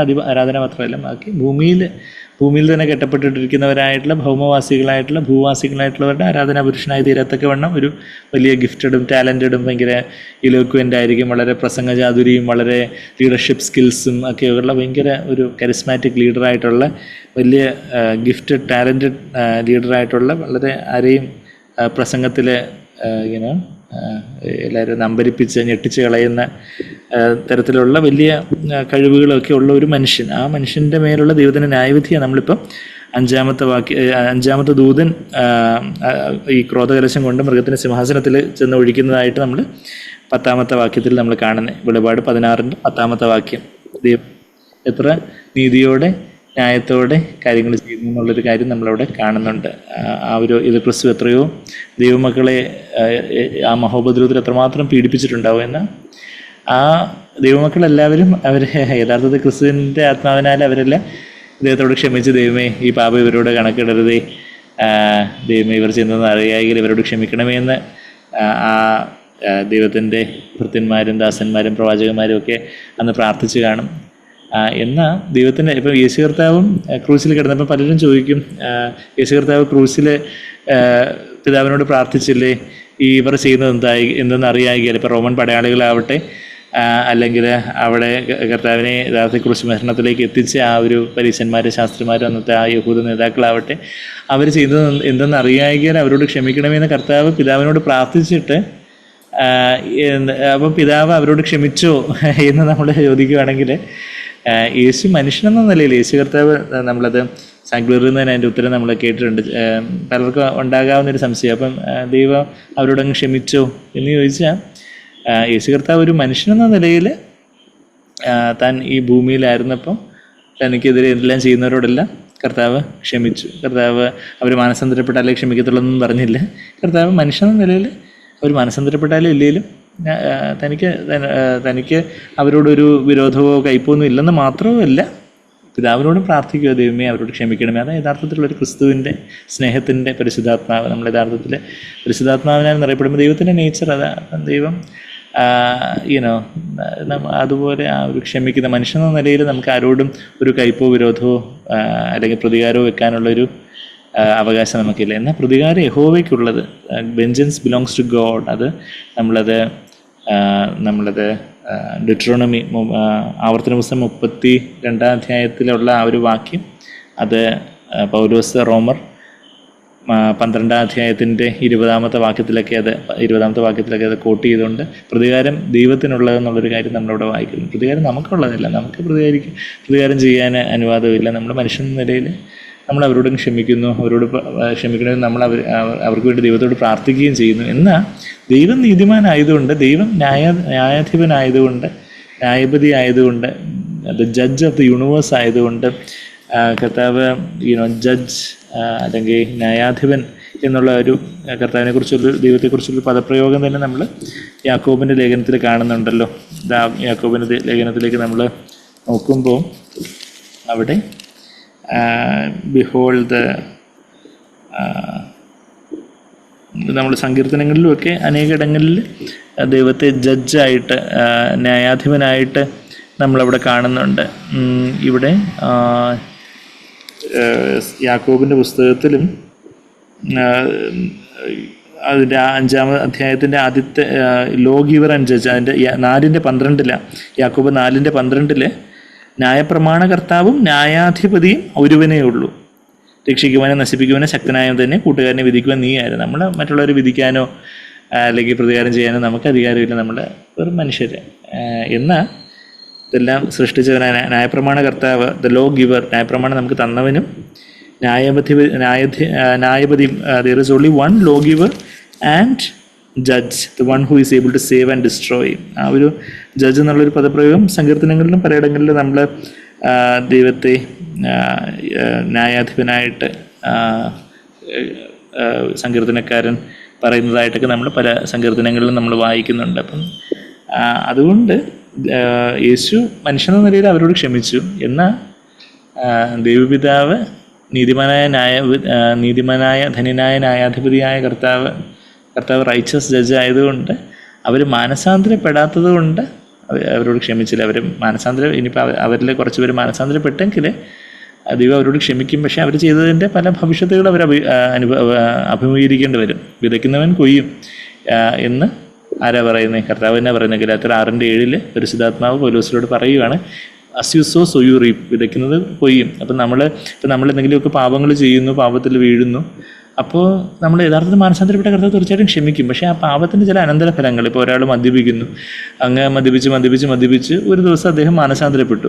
മാനസാന്തരപ്പെട്ട് ദൈവത്തോട് ക്ഷമ ചോദിച്ചപ്പോഴത്തേക്കും ദൈവം ആ പാപം കണക്കിടുന്നില്ല, ദൈവത്തോട് ക്ഷമിച്ചു. പക്ഷേ ഈ മദ്യം കാരണം ശരീരത്തിലുണ്ടായിട്ടുള്ള കരളിൻ്റെ ഡാമേജും സിറോട്ടിക് ലിവറും അല്ലെങ്കിൽ പൊട്ടാറായിരിക്കുന്ന വയറ്റിലെ രക്തധമനികളും ഒക്കെ ഹീലായോ? ദൈവം സൂപ്പർനാച്ചുറലായിട്ട് ഹീൽ ചെയ്യാൻ ദൈവത്തിന് മതിയായവനാണ്. പക്ഷെ പലപ്പോഴും ദൈവം അത് ചെയ്യുന്നില്ല. പലപ്പോഴും അതിൻ്റെ കോൺസിക്വൻസസ്, അതിൻ്റെ അനന്തരഫലങ്ങൾ അവർ തന്നെ അനുഭവിച്ച് അവർ മനസ്സാന്തരപ്പെട്ട് വിശ്വാസത്തിൽ മരിക്കുന്നുണ്ടെങ്കിൽ അവർ സ്വർഗത്തിലേക്കായിരിക്കും പോകുന്നത്. പക്ഷേ ആ അനന്തരഫലങ്ങൾ കുറച്ച് അതിൻ്റെ അസുഖത്തിൻ്റെ പ്രശ്നങ്ങളും കാര്യങ്ങളും ഒക്കെ അവിടെ ഭൂമിയിൽ അനുഭവിച്ചിട്ടായിരിക്കും പോകുന്നത്. എന്ന് പറയുന്നത് പോലെ ഇപ്പം ഈ കർത്താവിനെ ക്രൂശിച്ചവർ മാനസാന്തരപ്പെട്ടായിരുന്നെങ്കിൽ ദൈവം അവരോട് തീർച്ചയായിട്ടും അവരിൽ കുറച്ച് പേര് ഇനിയിപ്പം പെന്തക്കോസ്ത് നാളിലോ അതിനുശേഷം അവർ മാനസാന്തരപ്പെട്ട് സഭയോട് ചേർന്നെങ്കിൽ തീർച്ചയായിട്ടും അവരോട് ദൈവം അത് ക്ഷമിക്കും. പക്ഷേ അതിൻ്റെ ഭവിഷ്യത്തുകൾ അവരുടെ ജീവിതത്തിലെ ചില കാര്യങ്ങളൊക്കെ, ഈവൻ പൗലോസായി തീർന്നു. ശൗലും തൻ്റെ ശൗര്യത്തിൽ പല കൊലപാതകങ്ങളൊക്കെ വരെ നടത്തി ക്രിസ്ത്യാനികളെയൊക്കെ പീഡിപ്പിക്കുകയൊക്കെ ചെയ്തു. എന്നാൽ പൗലോസിൻ്റെ ജീവിതത്തിൽ അതിൻ്റെതായ ചില തരത്തിലുള്ള അതിൻ്റെ കോൺസിക്വൻസസ്, പല അനന്തരഫലങ്ങളും ഒക്കെ പൗലോസ് അനുഭവിച്ചിട്ടുണ്ടായിരിക്കും, ദൈവം അദ്ദേഹത്തോട് ക്ഷമിച്ചെങ്കിൽ പോലും. എന്ന് പറഞ്ഞതുപോലെ ദൈവം യേശു മനുഷ്യനെന്ന നിലയിൽ അവരോട് ക്ഷമിച്ചു എന്ന് ജഡ്ജ് എന്ന നിലയിൽ യേശു ആരോഹണം ചെയ്തതിന് ശേഷം ആവട്ടെ പിതാവ് അവിടെ സ്വർഗത്തിലിരുന്ന് അവരോട് ക്ഷമിച്ചോ എന്ന് ചോദിച്ചാൽ ആ യഹൂദ ജനതയ്ക്ക് മേൽ ന്യായവിധി വരികയാണ് ചെയ്തത്. കല്ലിന്മേൽ കല്ല് അവശേഷിക്കാതെ ആയിരിക്കുമെന്ന് കർത്താവ് പറയുന്നു. നമുക്കറിയാം, മത്തായി 24 അധ്യായത്തിലും ലൂക്കോസ് 21 നമ്മളത് വായിക്കുന്നുണ്ട്. അതേപോലെ തന്നെ AD 70 അതായത് AD 30 കർത്താവിനെ അവർ ക്രൂശിക്കുന്നത്. 40 വർഷം വീണ്ടും കർത്താവ് ദൈവം വെയിറ്റ് ചെയ്തു അവർ മാനസാന്തരപ്പെടുവാനായിട്ട്. മാനസാന്തരപ്പെടാത്തത് കൊണ്ട് ജനറൽ ടൈറ്റസിൻ്റെ കീഴിൽ റോമൻ പട്ടാളം 70 AD ഈ ജെറുസലേം വന്ന് ക്യാപ്ചർ ചെയ്യുകയും ഈ ദേവാലയം നശിപ്പിക്കുകയും കല്ലിന്മേൽ കല്ല് ശേഷിക്കാതെ കർത്താവ് പറഞ്ഞതുപോലെ തന്നെ അങ്ങനെ ആക്കി തീർക്കുകയൊക്കെ ചെയ്യുന്ന അവരുടെ മേൽ വലിയൊരു ന്യായവിധി ഉണ്ടാകുന്ന ഒരു കാര്യമൊക്കെ നമ്മളവിടെ ചരിത്രത്തിൽ വായിക്കുന്നുണ്ട്. അപ്പം എന്ന് പറയുന്നത് പോലെ കർത്താവിൻ്റെ ആ ഒരു ഇപ്പോൾ ഈ ക്രിസ്തു ഇതുപോലെ മഹോപദ്രവത്തിലൂടെ സഭയെ കടത്തിവിട്ടപ്പം എത്രയോ ദൈവമക്കൾ നീറിപ്പൊളഞ്ഞ വേദനയൊക്കെ അനുഭവിച്ച് കാണും. വലിയ പീഡനത്തിലൂടെയും പ്രയാസത്തിലൂടെയൊക്കെ കടന്നുപോയി കാണും. അവരെല്ലാം യഥാർത്ഥത്തിൽ സ്തെഫാനോസിനെ പോലെ യേശുവിനെ പോലെ ഇവരുടെ മേലെ പാവം കണക്കിടരുത് എന്നൊക്കെ പ്രാർത്ഥിച്ചും കാണും.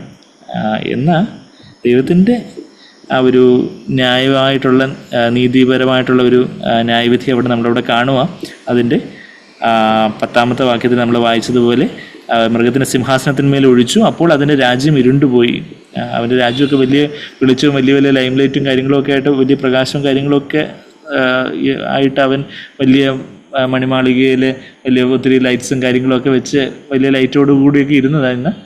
ദൈവത്തിന് ന്യായവിധി വന്നപ്പോഴത്തേക്ക് ഇതെല്ലാം കൂടി ഇരുണ്ടുപോയി. അവർ കഷ്ടത നിമിത്തം നാവ് കടിച്ചും കൊണ്ട് കഷ്ടങ്ങളും വ്രണങ്ങളും ഹേതുവാൽ സ്വർഗത്തിലെ ദൈവത്തെ ദുഷിച്ചതല്ലാതെ തങ്ങളുടെ പ്രവൃത്തികളെ വിട്ട് മാനസാന്തരപ്പെട്ടില്ല. ഇതൊക്കെ ആയിട്ടും അവരാരും മാനസാന്തരപ്പെട്ടില്ല എന്നുള്ളൊരു കാര്യമാണ് നമ്മളവിടെ കാണുന്നത്. അത് നമ്മൾ ഇതേപോലുള്ള കാര്യങ്ങളാണ് നമ്മൾ 5-ാമത്തെ ദൂതൻ കാഹളം ഊതിയപ്പോൾ വെളിപാട് 9-ാം അധ്യായത്തിൽ 5-ാമത്തെ ദൂതൻ്റെ കാഹളം ഊതുന്ന കാര്യമൊക്കെ 5-ാമത്തെ ദൂതൻ കാഹളം ഊതുന്നതൊക്കെ വെളിപാട് 9-ാം അധ്യായത്തിന് ആദ്യത്തെ വാക്യങ്ങളിൽ നമ്മൾ കാണുമ്പോൾ അപ്പോൾ ഒരു നക്ഷത്രം 5-ാമത്തെ ദൂതൻ ഊതി. അപ്പോൾ ഒരു നക്ഷത്രം ആകാശത്ത് നിന്ന് ഭൂമിയിൽ വീണ് കിടക്കുന്നത് ഞാൻ കണ്ടു. അവൻ അഗാധകൂപത്തിൽ നിന്ന് താക്കോൽ ലഭിച്ചു. അവൻ അഗാധകൂപം തുറന്നു. ഉടനെ പെരുഞ്ചൂളയിലെ പുക പോലെ കൂപത്തിൽ നിന്ന് പുക പൊങ്ങി. കൂപത്തിൻ്റെ പുകയാൽ സൂര്യനും ആകാശവും ഇരുണ്ടുപോയി. ഇവിടെ ഇരുണ്ടുപോയ കാര്യം നമ്മളിവിടെ വായിക്കുന്നുണ്ട്. എന്നുവെച്ചാൽ ആ 5-ാമത്തെ ദൂതൻ ഊതുന്നതും 5-ാമത്തെ ഒരു ക്രോധകലശം ഒഴിക്കപ്പെടുമ്പോഴൊക്കെയുള്ള ഒരു സിമിലാരിറ്റി നമ്മളവിടെ കാണുക. ആകാശം ഇരുണ്ടുപോയി. പുകയിൽ നിന്ന് വെട്ടുകിളി ഭൂമിയിൽ പുറപ്പെട്ടു. അതിന് ഭൂമിയിൽ തേളിനുള്ള ശക്തി ലഭിച്ചു. നെറ്റിയിൽ ദൈവത്തിൻ്റെ മുദ്രയില്ലാത്ത മനുഷ്യർക്കല്ലാതെ ഭൂമിയിലെ പുല്ലിനും പച്ചയായതിനും ഒന്നിനും യാതൊരു വൃക്ഷത്തിനും കേടുവരുത്തരുത് എന്ന് അതിന് കൽപ്പനയുണ്ടായി.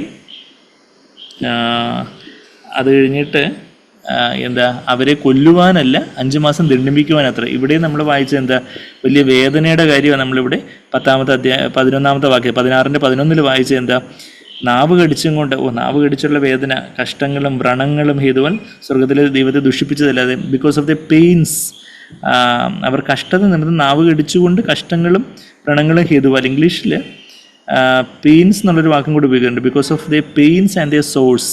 അപ്പോൾ ആ കഷ്ടങ്ങൾ എന്നുള്ളത് വേദന എന്ന് ട്രാൻസ്ലേറ്റ് ചെയ്യാം. വേദനകളും വ്രണങ്ങളും ഹേതുവല്ല. അപ്പോൾ ആ വലിയ വേദനയുടെ ഒരു കാര്യമാണ് ഈ 11-ാമത്തെ വാക്യത്തിൽ നമ്മൾ വായിക്കുന്നത്. 16-11 ഇവിടെയും തേള് കുത്തുമ്പോൾ എങ്ങനെ ആയിരിക്കും? നല്ല സുഖമായിരിക്കും. അതാ ഇവിടെ നമ്മൾ 9-ാം അധ്യായത്തിൻ്റെ 5-ാമത്തെ വാക്യത്തിൽ അവരെ കൊല്ലുവാനല്ല 5 മാസം ദണ്ഡിപ്പിക്കുവാൻ അത്രേ അതിന് അധികാരം ലഭിച്ചത്. അവരുടെ വേദന തേൾ മനുഷ്യനെ കുത്തുമ്പോൾ ഉള്ള വേദന പോലെ തന്നെ ആ കാലത്ത് മനുഷ്യർ മരണം അന്വേഷിക്കും, കാണുകയില്ലതാനും മരിക്കുവാൻ കൊതിക്കും, മരണം അവർ വിട്ട് ഓടിപ്പോകും.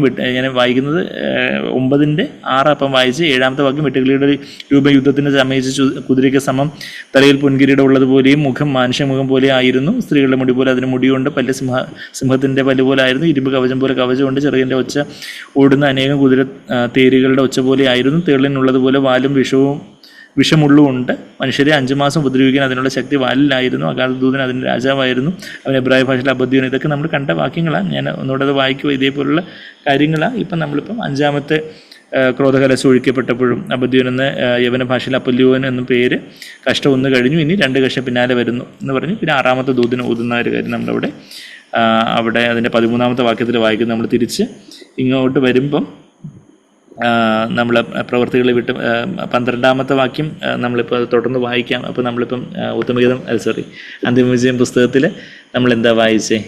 ഇതുപോലുള്ള ബാധകളെ മിസ്രൈമിൽ ദൈവം അയച്ച ബാധകളെ പോലുള്ള ബാധകളൊക്കെയാണ് ഈ 5-ാമത്തെ ദൂതന് ഊതുമ്പം ക്രോധകലശം ഒഴിക്കുമ്പം വരുന്നെന്നുള്ള കാര്യം നമ്മൾ കണ്ടു.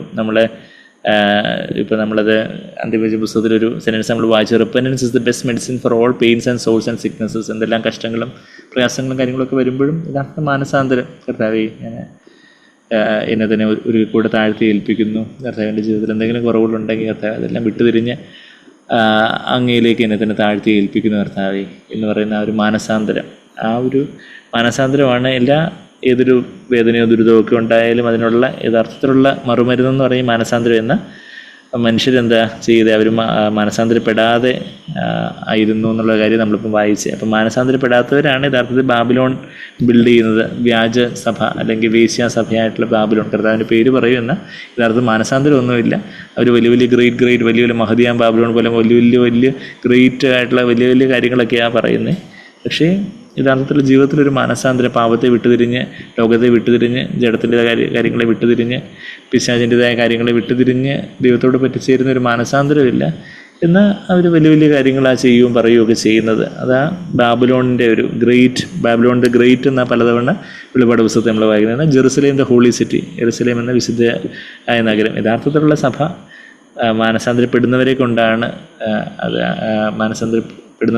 പണിയപ്പെടുന്നത്. ഇപ്പം നമ്മളുടെ സഭ അത് ബാബിലോണിൻ്റെ ഡയറക്ഷനിലാണോ യെരുസലേമിൻ്റെ ഡയറക്ഷനിലാണോ, യെരുസലേമിനെ പോലെ പുത്തൻ യെരുസലേമിലെ ഒരു കർത്താവിൻ്റെ മണവാട്ടി സഭയായിട്ടാണോ പണിയപ്പെടുന്നത്, അതോ വ്യാജസഭയായ വേശ്യാസഭയായ ബാബിലോണിനെ പോലെയാണോ പണിയപ്പെടുന്നത് എന്നുള്ള എന്തിനെ ഡിപ്പെൻഡ് ചെയ്തിരിക്കും? നമ്മളുടെ മാനസാന്തരത്തിൻ്റെ ആഴത്തെ ഡിപ്പെൻഡ് ചെയ്തിരിക്കും. നമ്മളെ ദൈവമുമ്പാകെ നമ്മൾ തന്നെ താഴ്ത്തുന്നവരും മാനസാന്തരപ്പെടുന്നവരും ദൈവമുമ്പാകെ നുറുക്കമുള്ളവരും കർത്താവിനോട് പറ്റിച്ചേരുന്നവരും ഒരു ആദ്യ സ്നേഹത്തിലേക്ക് ആഞ്ഞുകൊണ്ടിരിക്കുന്നവരും ഒക്കെ ആണെങ്കിൽ നമ്മുടെ പുത്തൻ യെരുസലേമിനെ പോലെ കർത്താവിൻ്റെ കാന്തയായിട്ട് പണിയപ്പെട്ടുകൊണ്ടിരിക്കും. എന്നാൽ നമ്മൾ എനിക്കൊരു കുറവുമില്ല, ഞാൻ വലിയ ആളാണ്, എനിക്ക് വലിയ പദവികളുണ്ട്, വലിയ ബൈബിൾ ജ്ഞാനമുണ്ട്, വലിയ എക്സ്പീരിയൻസ് ഉണ്ട്, ഇത്ര വർഷങ്ങളുടെ പാരമ്പര്യമുണ്ട്, അല്ലെങ്കിൽ ഞാൻ വലിയ വലിയ കാര്യങ്ങളൊക്കെ ദൈവത്തിന് വേണ്ടി ചെയ്തു, ഞാൻ എല്ലാം തികഞ്ഞവനാണ്, എനിക്കൊരു കുറവുമില്ല എന്നുള്ളൊരു, എനിക്കൊന്നിനും മുട്ടില്ല, എനിക്കൊന്നിനും കുറവില്ല, ആ ഒരു മനസാന്തരത്തിൻ്റെ ആത്മാവ്, ഒരു ആവശ്യബോധത്തിൻ്റെ ആത്മാവ് നമ്മളുടെ ഇടയിലില്ലെങ്കിൽ നമ്മൾ ഇനിയിപ്പോൾ ഏറ്റവും നല്ല സഭ അതുപോലെ പണിയപ്പെടുവാണെങ്കിൽ പോലും നമ്മളിൽ ഒരാൾ അതുപോലുള്ളൊരു ആറ്റിറ്റ്യൂഡിൽ നമുക്ക് കുറവൊന്നുമില്ല, അവർക്കാ കുറവ്, ഇവർക്കാ കുറവ്, മറ്റുള്ളവർക്കാ കുറവ്, മറ്റുള്ളവരെ മാത്രം നമ്മൾ വിധിക്കുന്നവർ നമ്മളെ തന്നെ വിധിക്കാത്തവരുമാണെങ്കിൽ നമ്മൾ ഏറ്റവും നല്ല ചർച്ചയിൽ ഇരുന്നുകൊണ്ട് തന്നെ നമുക്ക് ബാബിലോണിൻ്റെ പാർട്ടായി തീരാൻ ഒക്കും എന്നുള്ളൊരു കാര്യമാണ്.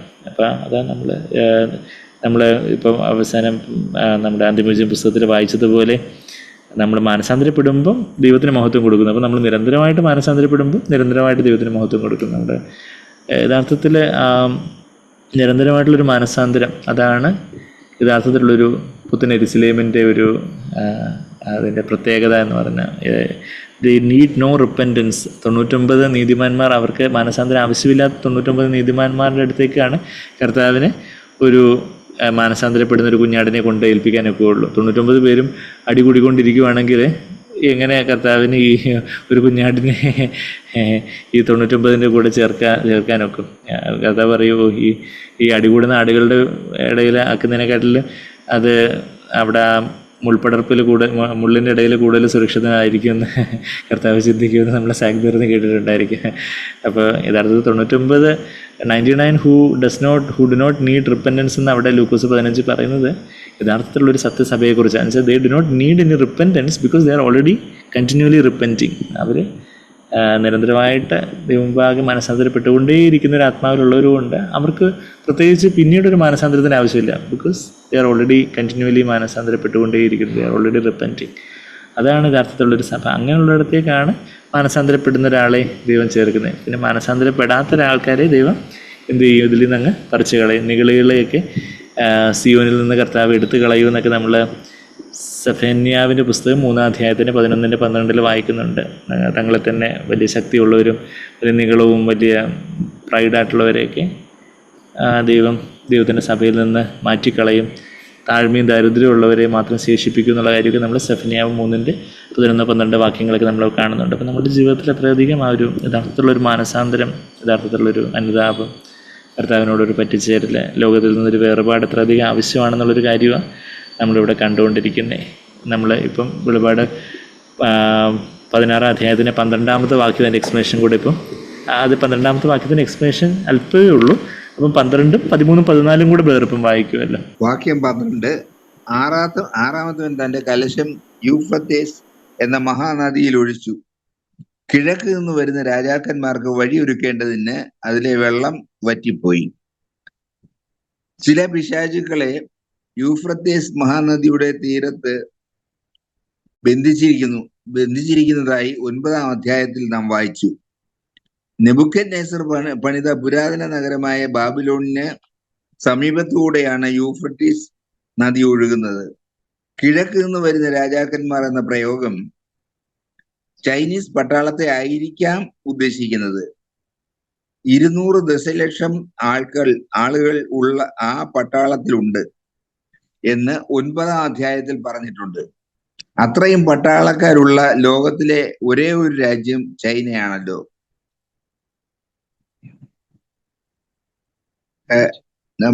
മതിയോ അതോ 13 തുടരാനോ? 13, 14 കൂടെ ഒന്ന് വായിച്ചു വേറെ. മഹാസർപ്പത്തിന്റെ വായിൽ നിന്ന്, മൃഗത്തിന്റെ വായിൽ നിന്നും, കള്ളപ്രവാചകന്റെ വായിൽ നിന്നും തവളയെ പോലെ 3 അശുദ്ധാത്മാക്കൾ പുറപ്പെടുന്നത് ഞാൻ കണ്ടു. ഇവ സർവഭൂതലത്തിലും ഉള്ള രാജാക്കന്മാരെ സർവശക്തനായ ദൈവത്തിന്റെ മഹാദിവസത്തിലെ യുദ്ധത്തിന് കൂട്ടിച്ചേർക്കുവാൻ അത്ഭുതങ്ങൾ ചെയ്തുകൊണ്ട് അവരുടെ അടുക്കിലേക്ക് പുറപ്പെടുന്ന ഭൂതാത്മാക്കൾ തന്നെ. ഇവിടെയും വായ് എന്ന പദത്തിന് ഊന്നൽ നൽകിയിരിക്കുന്നു. 3 വട്ടമാണ് ആ പദം ആവർത്തിച്ചിരിക്കുന്നത്. ആളുകൾ ഇരുന്നാൽ അശുദ്ധാത്മാക്കൾ അവരുടെ വായെ നിയന്ത്രിക്കും. മഹാസർപ്പം, മൃഗം, കള്ളപ്രവാചകൻ എന്ന സാത്താന്യ തൃത്വത്തിന്റെ വായിൽ നിന്നും ഇവിടെ അശുദ്ധാത്മാക്കൾ പുറത്ത് വരുന്നു. അശുദ്ധാത്മാക്കളെ തവളയോടാണ് ഉപയോഗിച്ചിരിക്കുന്നത്. കരുണയില്ലാത്ത, ദോഷമുള്ള ഒരു വാക്ക് നാം പറയുമ്പോഴെല്ലാം നമ്മുടെ വായിൽ നിന്ന് ഒരു തവള വീതം പുറത്തു വരുന്നതായി സങ്കല്പിച്ചു കൊള്ളേണ്ടതുണ്ട്. വിശ്വാസികൾ പോകുന്നിടമെല്ലാം തവളകളെ തുപ്പി നിറയ്ക്കുന്നത് എത്ര ഖേദകരമാണ്. മിസ്രൈമിലെ ബാധ പോലെയാണിത്. സംഭാഷണത്തിന്റെ മേഖലയിൽ എല്ലാ വിശ്വാസികളും അനുദപിക്കേണ്ട വലിയ ആവശ്യമുണ്ട്. ഈ അശുദ്ധാത്മാക്കൾ അത്ഭുതങ്ങളും പ്രവർത്തിക്കുന്നു. അന്ത്യകാലത്ത് ധാരാളമായി സംഭവിക്കുന്ന ഒരു കാര്യമായി ആളുകളെ വഞ്ചിക്കുന്ന അത്ഭുതങ്ങളെയും അടയാളങ്ങളെയും കുറിച്ച് ഇവിടെ പറഞ്ഞിരിക്കുന്നത് ശ്രദ്ധിക്കുക. സർവശക്തനായ ദൈവത്തിന്റെ മഹാദിവസത്തിലെ യുദ്ധത്തിനായി, ഹെർമഗദോനിലെ അന്തിമ പോരാട്ടത്തിനായി ഭൂമിയിലെ ജാതികളെല്ലാം ഒത്തുചേരും. മനുഷ്യന്റെ വായിൽ നിന്ന് പുറപ്പെടുന്ന അശുദ്ധ വാക്കുകൾ, തവളകൾ, ആത്യന്തികമായി ആളുകളെ യുദ്ധത്തിലേക്കാണ് നയിക്കുന്നത്. ലോകത്തിലും ലൗകികമായ ക്രിസ്തീയ ഗോളത്തിലും ഇങ്ങനെയാണ്. ഇവിടെ അത് ഹെർമഗദോനിലെ അന്തിമ യുദ്ധത്തിലേക്ക് നയിക്കുന്നു. നമ്മളിപ്പോൾ ഒരുപാട് 16-ാം അധ്യായത്തിൻ്റെ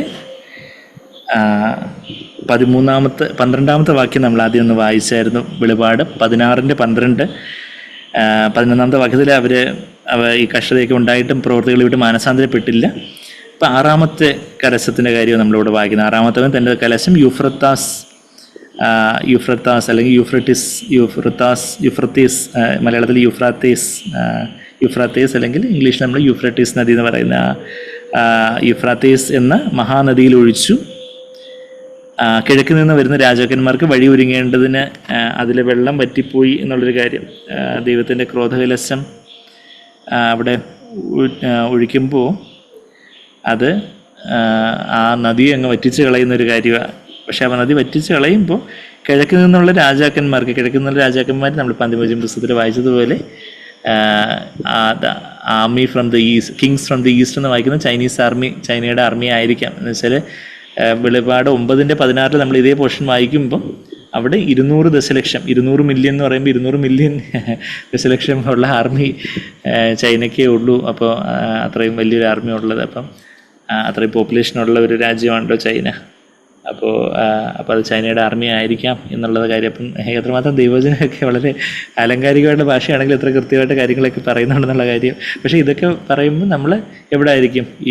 ഈ സംഭവങ്ങൾ നടക്കുമ്പോൾ സഭ അങ്ങ് ഓൾറെഡി എടുക്കപ്പെട്ടതിന് ശേഷമുള്ള കാര്യമായി ഈ പറയുന്ന കാര്യങ്ങൾ. അപ്പം ദൈവവചനം എത്ര കൃത്യമാണെന്നുള്ളൊരു കാര്യം നമ്മളപ്പോൾ അന്ന് തിരിച്ചറിയും. നമ്മൾ ഇതിൻ്റെ കറസ്പോണ്ടിങ് ആയിട്ടുള്ള 9-ാം അധ്യായത്തിലേക്ക്, വെളിപാട് 9-ാം അധ്യായത്തിലേക്ക് ഒന്ന് പോവുകയാണെങ്കിൽ അവിടെ നമ്മൾ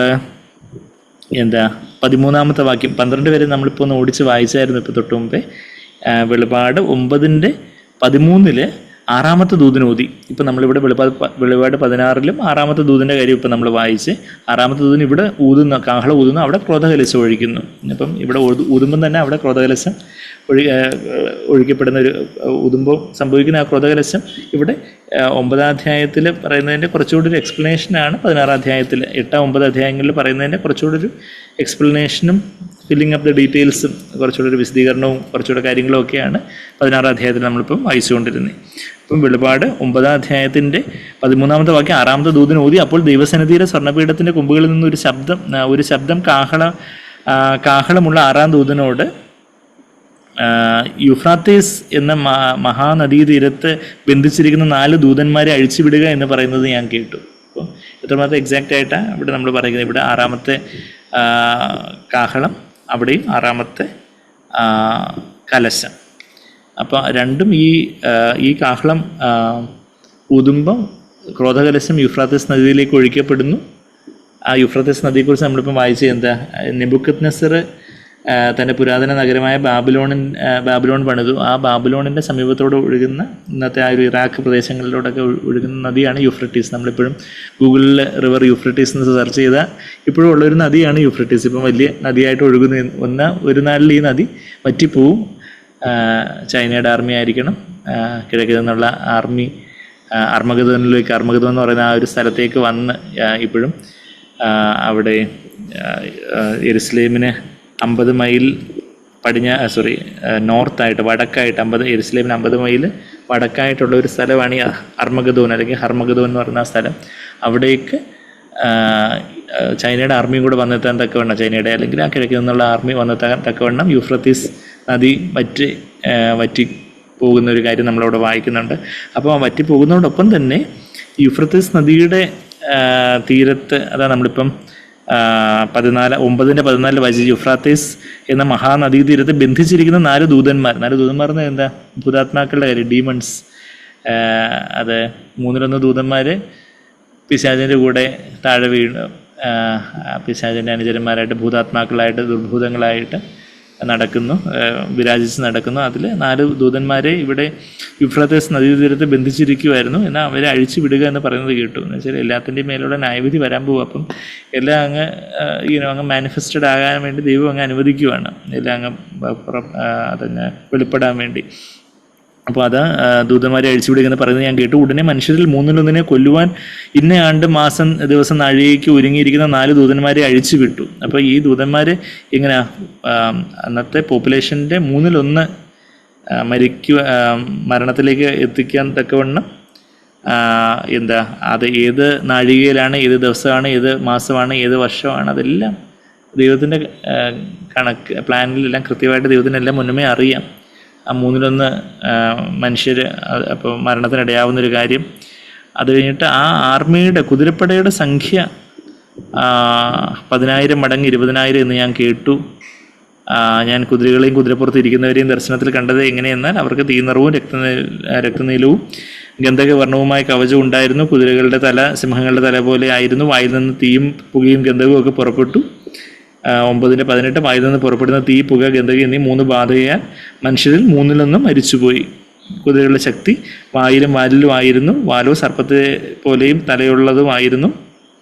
ഇവയാൽ അത്ര കേടുവരുത്തുന്നത് ഈ ബാധകളാൽ മരിച്ചു പോകാത്ത ശേഷം മനുഷ്യരോ ദുർഭൂതങ്ങളെ കാണുവാനും കേൾക്കുവാനും നടക്കുവാനും വയ്യാത്ത പൊന്ന്, വെള്ളി, ചെമ്പ്, കല്ല്, മരം ഇവ കൊണ്ടുള്ള ബിംബങ്ങളെയും നമസ്കരിക്കാതെ വണ്ണം തങ്ങളുടെ കൈപ്പണി വിട്ട് മാനസാന്തരപ്പെട്ടില്ല. ഇത്രയൊക്കെ ആയിട്ടും ദൈവത്തിലേക്ക് മാനസാന്തരപ്പെടാതെ വിഗ്രഹങ്ങളെ ആരാധിച്ചുകൊണ്ടിരുന്നു. വിഗ്രഹാരാധന എത്രമാത്രം മ്ലേച്ഛമായിട്ടുള്ളൊരു കാര്യമാണ് ദൈവസന്നിധിയിൽ നിന്നുള്ളൊരു കാര്യം. ഇന്ന് ഇപ്പം കത്തോലിക്ക ഓർത്തഡോക്സ് സഭകളിലൊക്കെ പുണ്യവാളന്മാരുടെയും മാതാവിൻ്റെയും യോസഫിൻ്റെയും എന്നൊക്കെ പറഞ്ഞിട്ടുള്ള യേശുവിൻ്റെയൊക്കെ എന്ന് പറഞ്ഞിട്ടുള്ള വിഗ്രഹങ്ങളാണെങ്കിൽ പോലും വിഗ്രഹങ്ങൾ ദൈവമുമ്പാകെ ഏറ്റവും അറപ്പുളവാക്കുന്ന, വിഗ്രഹാരാധന ദൈവമുമ്പാകെ അറപ്പുളവാക്കുന്ന കാര്യമാണ്.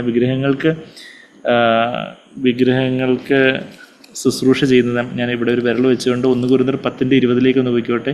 അവിടെ നമ്മൾ വിഗ്രഹത്തിന് ഒരാളെ സേവ ചെയ്യുമ്പോൾ ആർക്കാ സേവ ചെയ്യുന്നതെന്നുള്ള കാര്യം പറയുന്നുണ്ട്. 1 Corinthians 10:20 വിഗ്രഹം എന്തെങ്കിലും ആണോന്നാണോ ഞാൻ പറഞ്ഞു വരുന്നതെന്ന് 19-ാമത്തെ വാക്യത്തിൽ പറഞ്ഞിട്ട് പറയുക. 20-ാമത്തെ വാക്യം 1 Corinthians 10:20 അല്ല, ജാതികൾ ബലി കഴിക്കുന്നത് ദൈവത്തിനല്ല ഭൂതങ്ങൾക്ക് കഴിക്കുന്നു എന്നത്രേ. എന്നാൽ അതെ, അപ്പം വിഗ്രഹം വല്ലതും ആകുന്നുവെന്നോ അല്ല ജാതികൾ ബലി കഴിക്കുന്നത്, അതായത് വിഗ്രഹങ്ങൾക്ക് ബലി കഴിക്കുന്നത് ആർക്കാ ബലി കഴിക്കുന്നത്? ഭൂതങ്ങൾക്കാണ്. അപ്പം ഒരു വിഗ്രഹത്തിന് പിന്നിൽ ആരാ ആ ആരാധനയും ബലിയൊക്കെ സ്വീകരിക്കുന്നതെന്ന് ചോദിച്ചാൽ ഭൂതാത്മാക്കളാണ് സ്വീകരിക്കുന്നത്. ഇപ്പം യേശുവിൻ്റെ വിഗ്രഹമായാലും മറിയത്തിൻ്റെ വിഗ്രഹമായാലും പുണ്യവാളന്മാരുടെ വിഗ്രഹമായാലും ഇവരുടെയൊക്കെ ഫോട്ടോ ഒക്കെ വെച്ച് ആരാധിക്കുകയും മുത്തോടുവും അതുപോലെയൊക്കെ പൊൻകിരീടവും ചെമ്പുകിരീടവും ഒക്കെ കൊടുക്കുകയൊക്കെ ചെയ്യുന്നതൊക്കെ ആയാലും ഇതെല്ലാം ഇത് സ്വീകരിക്കുന്നതെന്ന് ചോദിച്ചാൽ വിഗ്രഹങ്ങൾക്ക് ബലി കഴിക്കുന്നത് ഭൂതങ്ങൾക്ക് ബലി കഴിക്കുന്നതെന്നാണ് നമ്മളിപ്പം 20-ാമത്തെ വാക്യത്തിൽ വായിക്കുന്നത്. The things which the gentile sacrifice the sacrifice to demons. അത് ഏത് പേരിട്ട വിഗ്രഹമായാലും അപ്രമേയനായ ദൈവത്തെ ഒരു വിഗ്രഹത്തിൽ ഒതുക്കുന്നത് ദൈവമുമ്പാകെ അത് ഏറ്റവും അറപ്പുളവാക്കുന്ന കാര്യമാണെന്നുള്ളൊരു കാര്യം നമ്മളിവിടെ വായിക്കുന്നത്. അതാണ് നമ്മളിപ്പം ഇത്രയൊക്കെ വലിയ ബാധ്യം കാര്യങ്ങളൊക്കെ ഒഴിച്ചിട്ട് അവർ ബിംബങ്ങളിൽ നിന്ന് വിട്ട് മാനസാന്തരപ്പെട്ടില്ല എന്നുള്ള കാര്യമാണ് നമ്മൾ വെളിപാട് 9-ാം അധ്യായത്തിന് 20-ാമത്തെ വാക്യത്തിൽ ഇപ്പോൾ നമ്മൾ വായിച്ചത്. തങ്ങളുടെ കൊലപാതകം, ക്ഷുദ്രം, ദുർനടപ്പ്, മോഷണം എന്നിവ വിട്ട് മാനസാന്തരപ്പെട്ടതുമില്ല. ഇതുപോലുള്ള കാര്യങ്ങളിൽ അവരങ്ങ് തുടരുവാണെന്നുള്ളൊരു കാര്യം നമ്മൾ വായിക്കുന്നത്. അന്ത്യത്തിലേക്ക് വരുന്ന ആ ഒരു സമയത്ത് പോലും ഇത്രയൊക്കെ ആയിട്ട് പോലും ദൈവത്തിന് ഇത്രയും വലിയ ശക്തിയൊക്കെ മാനിഫെസ്റ്റഡ് ആയിട്ട് ദൈവത്തിൻ്റെ ക്രോധ കലശ കൊഴിക്കപ്പെട്ടിട്ട് ന്യായവിധി ഇത്രയും പാരമ്യത്തിലേക്ക് എത്തുമ്പം പോലും ആ സമയത്ത് പോലും ദൈവത്തിലേക്ക് തിരിയാൻ അവർക്ക് മനസ്സുണ്ടാവുന്നില്ല. എന്ന് വെച്ചാൽ അവർക്ക് മനസ്സുണ്ടായിരുന്നെങ്കിൽ എന്നേ അവർ തിരിഞ്ഞാനായിരുന്നു. അപ്പോൾ അങ്ങനെയുള്ളവരെയാണ് ദൈവ ന്യായവിധിയിലേക്ക് കടത്തിവിടുന്നതെന്നുള്ളൊരു കാര്യമാണ് നമ്മളിവിടെ കാണുന്നത്. അത് കഴിഞ്ഞിട്ട് ഇപ്പം നമ്മളിപ്പം 13-14 വാക്യങ്ങൾ കൂടി ഇപ്പം നമ്മളിപ്പം വായിച്ചു. അവിടെ എന്താ അവിടെ 13-ാമത്തെ വാക്യം നമ്മൾ തിരിച്ച് വെളിപാട് 16-13 വരുമ്പോൾ ഇവിടെ നമുക്കൊരു ആത്മീയ പാഠം പഠിക്കാനുണ്ട്. അവിടെ ഈ വെളിപാട് 16-13 വാക്യത്തിൽ നമ്മളൊരു സാത്താൻ്റെ ട്രിനിറ്റിയെ കാണുക. ദൈവം തൃത്വമായിരിക്കുന്നത് പോലെ സാത്താൻ ഒരു തൃത്വത്തെ ഉണ്ടാക്കുന്ന ഒരു അനുകരണം. നമ്മൾ സാത്താനെ എല്ലാത്തിലും ദൈവത്തെ അനുകരിക്കാൻ നോക്കുന്നവന് എന്ത് ചെയ്താലും ദൈവത്തെ അനുകരിക്കാൻ നോക്കുന്നു. അപ്പം ക്രിസ്തുവിനും ഇത് ക്രിസ്തു ദൈവപിതാവിന് പകരമായിട്ട് താൻ തന്നെ സാത്താന് മഹാസർപ്പമായിട്ടായിരിക്കുന്നു. പിന്നെ പരിശുദ്ധാത്മാവ് യേശുവിലേക്ക് മറ്റുള്ളവരെ അനയിക്കുന്നത് പോലെ കള്ളപ്രവാചകൻ ഈ ലോക ജനതയെ ഇത് ക്രിസ്തുവിലേക്ക് ആനയിക്കുന്നു. കള്ളപ്രവാചകൻ ആ പരിശുദ്ധാത്മാവിൻ്റെ സ്ഥാനം എടുത്തുകൊണ്ട് അങ്ങനെ ഒരു തൃത്വം, ആ തൃത്വത്തെ നമ്മളിപ്പോൾ ഇവിടെ നമ്മളത് വെളിപാട് 13-ാം അധ്യായത്തിലുമൊക്കെ ആ കള്ളപ്രവാചനെക്കുറിച്ചും ഇത് ക്രിസ്തുവിനെ കുറിച്ചുമൊക്കെ നമ്മൾ വായിച്ചു. ഇവിടെ വെളിപാട് 16-13 മഹാസർപ്പത്തിൻ്റെ വായിൽ നിന്നും മൃഗത്തിൻ്റെ വായിൽ നിന്നും കള്ളപ്രവാചകൻ്റെ വായിൽ നിന്നും എല്ലാവരുടെയും വായിൽ നിന്നും ഒരുമിച്ചങ്ങ് പറഞ്ഞാൽ പോരെ. പക്ഷേ ആ ഒരു ദൈവാത്മാവ് ഓരോ വാക്കും ദൈവനിശ്വാസിയാണെന്ന് ഞാനല്ല പറഞ്ഞേക്കുന്നത്. 2 തിമോഥെയോസ് 3:16-17 വാക്യങ്ങളിൽ നമ്മളത് വായിക്കുന്നുണ്ട്. All of God's word is inspired. തിയോനെറ്റോസ് എന്ന് പറയുന്നൊരു ഗ്രീക്ക് പദവും നമ്മളവിടെ വായിക്കുന്നത്. എന്ന് വെച്ചാൽ തിയോ എന്ന് പറഞ്ഞാൽ ദൈവം, theology, knowledge of study of God. അപ്പം തിയോ എന്ന് പറഞ്ഞാൽ ദൈവത്തിൻ്റെ വാക്ക്. തിയോ ന്യൂറ്റോസ് എന്നുള്ള ആ ഒരു 2 തിമോഥെയോസ് 3-ാം അധ്യായത്തിന് 16-ാമത്തെ വാക്യത്തിൽ എല്ലാ തിരുവെഴുത്തും ദൈവശ്വാസീയമാകിയാൽ inspired by God or breathed by God. തിയോ ന്യൂസ്റ്റോസ് എന്നുള്ളൊരു പദമാണ് നമ്മളവിടെ വായിക്കുന്നത്. നിയോ എന്ന് പറഞ്ഞാൽ ടു ബ്രീത്ത്, ന്യൂമോണിയ, ലങ്സിനെ കുറിക്കുന്ന, ബ്രത്തിനെ കുറിക്കുന്നതൊക്കെ ആയിട്ട്. നിയോ എന്ന് പറഞ്ഞാൽ ടു ബ്രീത്ത്, ടു ബ്ലോ. അതിൻ്റെ പ്രൊനൗൺസിയേഷൻ നയോ എന്ന് അവർ കൊടുത്തേക്കുന്നത്. ഓഫ് ദ വിൻഡ്, കാറ്റടിക്കുന്നത്, ശ്വാസം വിടുന്നത്. അപ്പം ദൈവം ശ്വാസം ഊതിയതാണ് ഈ ദൈവത്തിൻ്റെ വചനം. അപ്പം അവിടെ വായിൽ നിന്ന് അവിടെ ഗ്രീക്കിൽ 3 തവണ എഴുതുമ്പോൾ അത് പരിഭാഷകരും കറക്റ്റായിട്ട് 3 തവണ പരിഭാഷപ്പെടുത്തുമ്പോൾ ആ ഒരു ഈ സാത്താൻ്റെ ആയാലും ഈ എതിർ ക്രിസ്തുവിൻ്റെ ആയാലും കള്ളപ്രവാചകൻ്റെ ആയാലും വായിൽ നിന്ന് എന്ത് വരുന്നതാണ് നമ്മൾ വായിക്കുന്നത്. വെളിപാട് 16-13 വാക്യം, തവളയെ പോലെ 3 അശുദ്ധാത്മാക്കൾ പുറപ്പെടുന്നത്. തവളയോട് ഉപമിച്ചിരിക്കുകയാണ് അശുദ്ധാത്മാക്കളെ. അപ്പോൾ ഈ അശുദ്ധാത്മാക്കൾ പുറപ്പെടുന്നത് നമ്മൾ വായിക്കുന്നു. യഥാർത്ഥത്തിലൊരു ദൈവപൈതൽ സംസാരിക്കുമ്പം കേൾക്കുന്നവർക്ക് കൃപ ലഭിക്കേണ്ടതിന് ആകാത്ത വാക്കൊന്നും പുറപ്പെടരുത് എന്നുള്ള കാര്യമാണ് നമ്മളിവിടെ എഫേസ്യർ 4:29 വായിക്കുന്നത്. മറ്റുള്ളവർക്ക് കൃപ എന്ന് പറഞ്ഞാൽ പരിശുദ്ധാത്മാവാണ് കൃപയുടെ ആത്മാവെന്ന് എബ്രായർ 10:29 സക്കറിയാവ് 12:10 നമ്മൾ വായിക്കുന്നുണ്ട്. അപ്പം യഥാർത്ഥത്തിലുള്ളൊരു ദൈവമനുഷ്യൻ, ഒരു കർത്താവിൻ്റെ ശിഷ്യൻ സംസാരിക്കുമ്പോൾ പരിശുദ്ധാത്മാവ് ജീവജല നദികളാണ് കൃപയായിട്ട് മറ്റുള്ളവർക്ക്, കേൾക്കുന്നവർക്ക് കൃപ ലഭിക്കേണ്ടതിന് പരിശുദ്ധാത്മാവിൻ്റെ ശക്തിയാണ് അവൻ്റെ വായിൽ നിന്ന്. പരിശുദ്ധാത്മാവാണ് പുറപ്പെടേണ്ടത് ഒരു ദൈവപൈതലിൻ്റെ വായിൽ നിന്ന്, അവൻ്റെ വാക്കുകളിലൂടെ. എന്നാൽ പിശാചും എതിർ ക്രിസ്തുവും കള്ളപ്രവാചകനൊക്കെ സംസാരിക്കുമ്പോൾ അശുദ്ധാത്മാക്കളാണ് പുറപ്പെടുന്നത്. ഈ അശുദ്ധാത്മാക്കൾ എന്താ ചെയ്യുന്നതെന്ന് ചോദിച്ചാൽ എല്ലാവരും കൂടെ യുദ്ധത്തിനായിട്ട് കൊണ്ടുപോവുക. അശുദ്ധാത്മാക്കളുടെ പണി അത്രയാണ്. അവർ റെസ്റ്റ്ലെസ്. അവരിങ്ങനെ ഒരു ഭൂതം വിട്ടുപോയി നീരില്ലാത്ത സ്ഥലങ്ങളിലേക്ക് ചെന്ന് അന്വേഷിച്ച് നടക്കുന്നതായിട്ടൊക്കെ നമ്മൾ ലൂക്കോസ് 11 വായിക്കുമ്പോൾ വാട്ടർലെസ് പ്ലേസസിലേക്ക് സീക്കിംഗ് റെസ്റ്റ്, തണുപ്പ് അന്വേഷിച്ച് നടക്കുന്നു എന്ന് ആണ് മലയാളത്തിൽ പരിഭാഷപ്പെടുത്തിയിരിക്കുന്നത്. എന്നാൽ വിശ്രമം അന്വേഷിച്ച് നടക്കുന്നു എന്നാണ് ശരിക്കും, സ്വസ്ഥത അന്വേഷിച്ച് നടക്കുന്നു എന്നാണ് ശരിക്കും എൻ്റെ പരിഭാഷ വേണ്ടത്. ലൂക്കോസ് 11-ാം അധ്യായത്തിൽ അതിൽ നമ്മൾ അതിൻ്റെ 24-ാമത്തെ വാക്യം വായിക്കുവാണെങ്കിൽ അശുദ്ധാത്മാക്കളുടെ പ്രത്യേകത എന്ന് പറഞ്ഞാൽ അവയ്ക്ക് എന്തില്ല, റെസ്റ്റ് ഇല്ല, എപ്പോഴും റെസ്റ്റ്ലെസ്സാണ്. അങ്ങ് ഒരു ഇരിക്കപ്പുറത്തില്ല എന്നുവെച്ചാൽ ഭയങ്കര വെപ്രാളവും ടെൻഷനും. അത് അശുദ്ധാത്മാവ് ഒരു മനുഷ്യനെ വിട്ടുപോയിട്ട് നീരില്ലാത്ത പ്രദേശങ്ങളിൽ, ഞാൻ എപ്പോഴും ഓർക്കുന്നുണ്ട്, ഞാൻ അവിടെ കരികരിയിൽ നിന്ന് ഇവിടെ കരുനാഗപ്പള്ളി വന്ന എൻ്റെ കുറച്ച് മാസങ്ങൾക്കുള്ളിലാന്ന് തോന്നുന്നു, ഒരു സ്ത്രീയും കൊണ്ട് അവരുടെ ഹസ്ബൻഡുമായിട്ട് വന്ന. അപ്പം ഈ സ്ത്രീയിൽ നിന്ന് അശുദ്ധാത്മാവിനെ കാസ്റ്റ് ഔട്ട് ചെയ്യേണ്ടി വന്ന കാര്യമൊക്കെ ഞാൻ തന്നെ പലപ്പോഴും സാക്ഷ്യമായിട്ട് പറഞ്ഞിട്ടുണ്ട്. അപ്പോൾ ആ സഹോദരി എന്ന് പറയുമ്പോൾ ക്രിസ്തവായിട്ടുള്ള ഒരു സഹോദരിയാണ്. എന്നാൽ അവരുടെ ആ ഒരു റെസ്റ്റ്ലെസ്നെസ് ഞാനിപ്പോഴും ഓർക്കുന്നുണ്ട്. ഒരിടത്ത് ഇരിക്കാൻ പറ്റത്തില്ല, അവർക്കങ്ങ് മരിക്കാൻ തോന്നുന്നു. അങ്ങനെ അത് കഴിഞ്ഞിട്ട് പിന്നീട് അപ്പോഴും എനിക്കിത് ഡീമൺ പൊസസ്ഡ് എന്നുള്ള കാര്യം അപ്പം മനസ്സിലായില്ലായിരുന്നു. പിന്നീട് എന്നിട്ട് പിന്നെ കൺസലേഷൻ റൂമിലോട്ട് വന്ന് സംസാരിച്ച് കാര്യങ്ങളൊക്കെ പറഞ്ഞു കൊടുക്കുന്നു. വോയിസ് കേൾക്കാൻ പറ്റുന്നില്ല, കേൾക്കുന്നില്ല? വോയിസ് കേൾക്കാൻ പറ്റുന്നില്ല. ഇപ്പൊ കേൾക്കാം. ഓക്കെ സംസാരിച്ച് അതെ സംസാരിച്ച് തുടങ്ങുമ്പോഴാണ് പെട്ടെന്ന് ഇവർ എന്തൊക്കെയോ വേറെ ഭാഷയിൽ എന്തൊക്കെയോ സംസാരിച്ചുകൊണ്ട് പെട്ടെന്ന് ആ കൺസലേഷൻ ടേബിൾ പെട്ടെന്ന് അങ്ങ് പൊക്കുന്നത്. ഒരു സ്ത്രീയുടെ ശക്തി കൊണ്ട് ആ കൺസലേഷൻ ടേബിൾ പൊക്കാൻ പോയിട്ട് അതൊന്നും നീക്കാൻ പോലും പറ്റത്തില്ല. എന്നാൽ അപ്പോഴത്തേക്കും യേശുവിൻ്റെ നാമത്തിലായി tell you to come out of in the name of Jesus എന്ന് പറയുക. അവർ പെട്ടെന്ന് ഇങ്ങനെ ശ്വാസമൊക്കെ ഇങ്ങനെ എടുത്ത് അവരങ്ങ് കുനിഞ്ഞിരുന്നു. അതിനുശേഷം പിന്നെ അവർ എന്നാൽ ആ സ്ത്രീക്ക് ഓർമ്മയുണ്ടായിരുന്നു എന്തൊക്കെയോ ഞാൻ ഡോക്ടറോട് എന്തൊക്കെയോ പറഞ്ഞു, വേണ്ടാത്ത വാക്കുകളൊക്കെ പറഞ്ഞു. ഞാനല്ല പറഞ്ഞ് ഞാൻ പറഞ്ഞു സാരമില്ല, അത് ആത്മാക്കൾ വിട്ടുപോയി. പിന്നെ അവർ റിവ്യൂവിന് വന്നിട്ടില്ല. ഇപ്പോൾ അവരുടെ അവസ്ഥ എന്താണെന്ന് എനിക്ക് അറിയത്തില്ല. പക്ഷേ ഐ ബിലീവ് ആക്ച്വലി. പക്ഷേ ബുധാത്മാവ് വിട്ടുപോയതിന് ശേഷം ദൈവാത്മാവ് വന്നില്ലെങ്കിൽ ഉള്ള ഒരു പ്രയാസം, അത് ഞാൻ അന്ന് അവരോട് കാര്യങ്ങളൊക്കെ പറഞ്ഞ് അവരുടെ അനുവാദത്തോടെ പ്രാർത്ഥിച്ചൊക്കെ വിട്ടത്. പക്ഷേ വർഷങ്ങളായി. പിന്നീട് I hope they are doing well. അവർ നന്നായിരിക്കുന്നു ഞാൻ വിചാരിക്കുന്നു. എന്ന് വെച്ചാൽ മനസ്സിൻ്റെ മാനസിക രോഗങ്ങൾ കാര്യങ്ങളൊക്കെ പ്രത്യേകമായിട്ടുള്ള കാര്യങ്ങളുണ്ട്. എന്നാൽ എല്ലാം അങ്ങനെയാണെന്നല്ല. അത് വളരെ ഞാൻ തന്നെ പറഞ്ഞിട്ടുള്ളതുപോലെ ആയിരക്കണക്കിന് പേഷ്യൻസ് ഞാൻ കണ്ടിട്ടുള്ളതിൽ വളരെ വിരലെണ്ണാവുന്ന കേസസ്, മേ ബി ഒരു 10 താഴെയുള്ള ഒരു കേസസ് മാത്രമേ ഇതുപോലെ ഡീമൺ പൊസഷനായിട്ട് കണ്ട് അതിനെ കാസ്റ്റ് ഔട്ട് ചെയ്യേണ്ടി വന്നിട്ടുള്ളൂ. എന്നാൽ ഇന്ന് പിശാചിനെ തുരുത്തുവെന്നൊക്കെ ഭൂതാത്മാവിനെ തുരുത്തുവെന്നൊക്കെ പറഞ്ഞ് യൂട്യൂബിലൊക്കെ ഒത്തിരി കോപ്രായവും ചാട്ടവും തുള്ളലും ഒക്കെ കാണിക്കുന്നതൊന്നും യാഥാർത്ഥ്യത്തിലുള്ളതല്ലെന്ന് അത് കാണുമ്പോഴേ മനസ്സിലാവും നമുക്ക് വിവേചനം ഉണ്ടെങ്കിൽ. അതൊക്കെ അവരുടെ ഒരു ഫേക്കായിട്ടുള്ള ഒരു പെയ്ഡ് ആൾക്കാരെ കൊണ്ടൊക്കെ ഓരോന്ന് ചെയ്യിപ്പിക്കുന്ന എന്തൊക്കെയോ കുറേ കാര്യങ്ങളൊക്കെ നമ്മൾ കാണുന്നുണ്ട്. എന്നാൽ യഥാർത്ഥത്തിൽ യേശുവിൻ്റെ നാമത്തിൽ അത് വിട്ടുപോകുമെന്ന് പറഞ്ഞാൽ മതി. അല്ലാതെ കിടന്ന് ആക്രോശം കാണിക്കേണ്ടതോ കിടന്ന് ബഹളം വെക്കേണ്ടതൊന്നും കാര്യമില്ല. യേശുവിൻ്റെ നാമത്തിൽ ദൈവാത്മാവിനാൽ നമ്മളത് പറയുവാണെങ്കിൽ പിശാച് വിട്ടുപോകും. അപ്പോൾ നമ്മളിവിടെ വായിക്കുന്നത് നമ്മളിപ്പോൾ ലൂക്കോസ് 11:24 അശുദ്ധാത്മാവ് ഒരു മനുഷ്യനെ വിട്ടുപോയിട്ട് നീരില്ലാത്ത പ്രദേശങ്ങളിൽ തണുപ്പ് തിരഞ്ഞു നടക്കുന്നു. ആ തണുപ്പ് എന്നുള്ള വാക്ക് യഥാർത്ഥത്തിൽ ഗ്രീക്കിൽ അനാപ്പോസിസ് എന്നുള്ള വാക്കാണ്. അനാപ്പോസിസ് എന്നുള്ള വാക്കിന് തണുപ്പ് എന്നുള്ളൊരർത്ഥം സ്ട്രോങ്സ് ഡിക്ഷണറിയിലൊന്നും കാണുന്നില്ല. പിന്നെ എന്തുകൊണ്ടാണ് മലയാള പരിഭാഷയിൽ തണുപ്പ് എന്നുള്ള പദം അങ്ങനെ ട്രാൻസ്ലേറ്റ് ചെയ്തെന്ന് എനിക്ക് തന്നെ അറിയത്തില്ല. എന്നാൽ ഇംഗ്ലീഷിൽ റെസ്റ്റ് എന്നാണ്, ഗ്രീക്കിൽ അതെ അനാപ്പോസിസ് റെസ്റ്റ്. അവർ വിശ്രമം, സ്വസ്ഥത തേടി നടക്കുന്നു. അപ്പോൾ ആ തണുപ്പ് തിരഞ്ഞു നടക്കുന്നു എന്നുള്ളതിനെക്കാട്ടിൽ കറക്റ്റായുള്ള പരിഭാഷ സ്വസ്ഥത തിരഞ്ഞു നടക്കുന്നു, അല്ലെങ്കിൽ വിശ്രമം തിരഞ്ഞു നടക്കുന്നു. എന്ന് വെച്ചാൽ ഈ അശുദ്ധാത്മാക്കളുടെ കുഴപ്പമെന്ന് വെച്ചാൽ അവർക്ക് വിശ്രമമില്ല. കാണാതിരുന്നിട്ട് ഞാൻ വിട്ടുപോകുന്ന വീട്ടിലേക്ക് മടങ്ങി ചെല്ലുമെന്ന് പറഞ്ഞ് തിരിച്ചു ചെന്നതായിട്ട് നമ്മളോട് വായിക്കുന്നുണ്ട്. ഇതേ കാര്യം തന്നെ നമ്മൾ മത്തായി 12 43 മുതൽ 45 വരെയുള്ള വാക്യങ്ങളിൽ അതേ കാര്യങ്ങൾ നമ്മൾ വായിക്കുന്നുണ്ട്. മത്തായി 12 അധ്യായത്തിൻ്റെ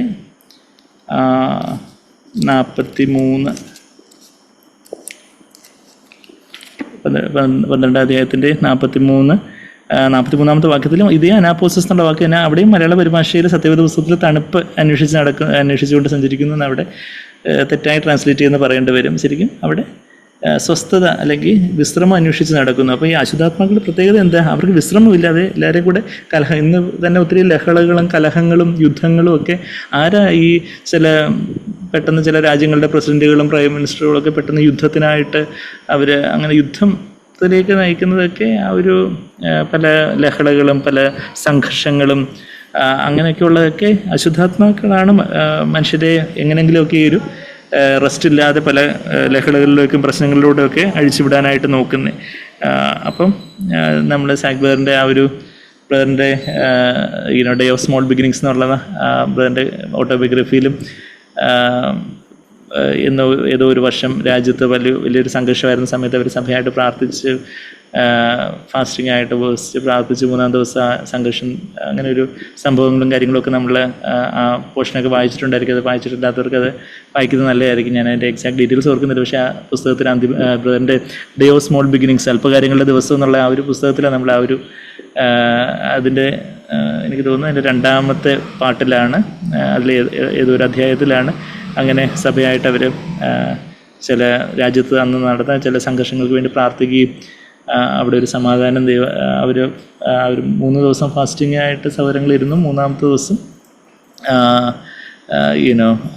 കാര്യങ്ങളെല്ലാം പെട്ടെന്ന് ആ സംഘർഷമെല്ലാം പെട്ടെന്ന് ഡൈ ഔട്ട് ചെയ്യുന്ന രീതിയിൽ അങ്ങ് സമാധാനത്തോടെ ആയിരിക്കുകയൊക്കെ ചെയ്യുന്നത്. അപ്പം നമ്മൾ കാണുന്നതിലും കുറച്ചുകൂടെ സൂപ്പർ നാച്ചുറലായിട്ടുള്ള ചില റലവും കാര്യങ്ങളൊക്കെ ഉണ്ട്. എന്നാൽ ചിലരാണെങ്കിൽ എക്സ്ട്രീമായിട്ട് എല്ലാം അങ്ങ് പിശാചിൻ്റെ മേൽ കെട്ടിവെക്കുന്ന ഒരു ഇതുമുണ്ട്. നമ്മൾ ഒന്നിലും എക്സ്ട്രീമിലോട്ട് പോകരുത്. എന്നാൽ ദൈവം തരുന്ന വിവേചനത്തോടെ നമ്മൾ കാര്യങ്ങളെ കാണുക എന്നുള്ളതേ ഉള്ളൂ. എന്നാൽ ഈ ദൈവാത്മാവ് ആണ്, പരിശുദ്ധാത്മാവാണ് ദൈവവേദൻ്റെ വാക്കുകളിലൂടെ വരേണ്ടത്. എന്നാൽ അത് എപ്പോഴാണ് പരിശുദ്ധാത്മാവ് വരുവുള്ളൂ? നമ്മളുടെ ജഡം ക്രൂസിലാണെങ്കിൽ നമ്മളുടെ ജഡം കർത്താവേ എൻ്റെ ഇഷ്ടം പോലെ ഒന്നുമല്ല, അവിടുത്തെ ഇഷ്ടം പോലെ ആവട്ടെ എന്ന് പറഞ്ഞ് നമ്മളത്തിന് താഴ്ത്തി സമർപ്പിക്കുന്നവരാണെങ്കിൽ പരിശുദ്ധാത്മാവ് അങ്ങനെ നമ്മളിൽ വന്ന് നിറഞ്ഞ് നമ്മളുടെ ആത്മാവിൽ നിന്ന് നമ്മളുടെ ദേഹിയിലൂടെ ജഡം ചീന്തപ്പെട്ടിരിക്കുന്നു.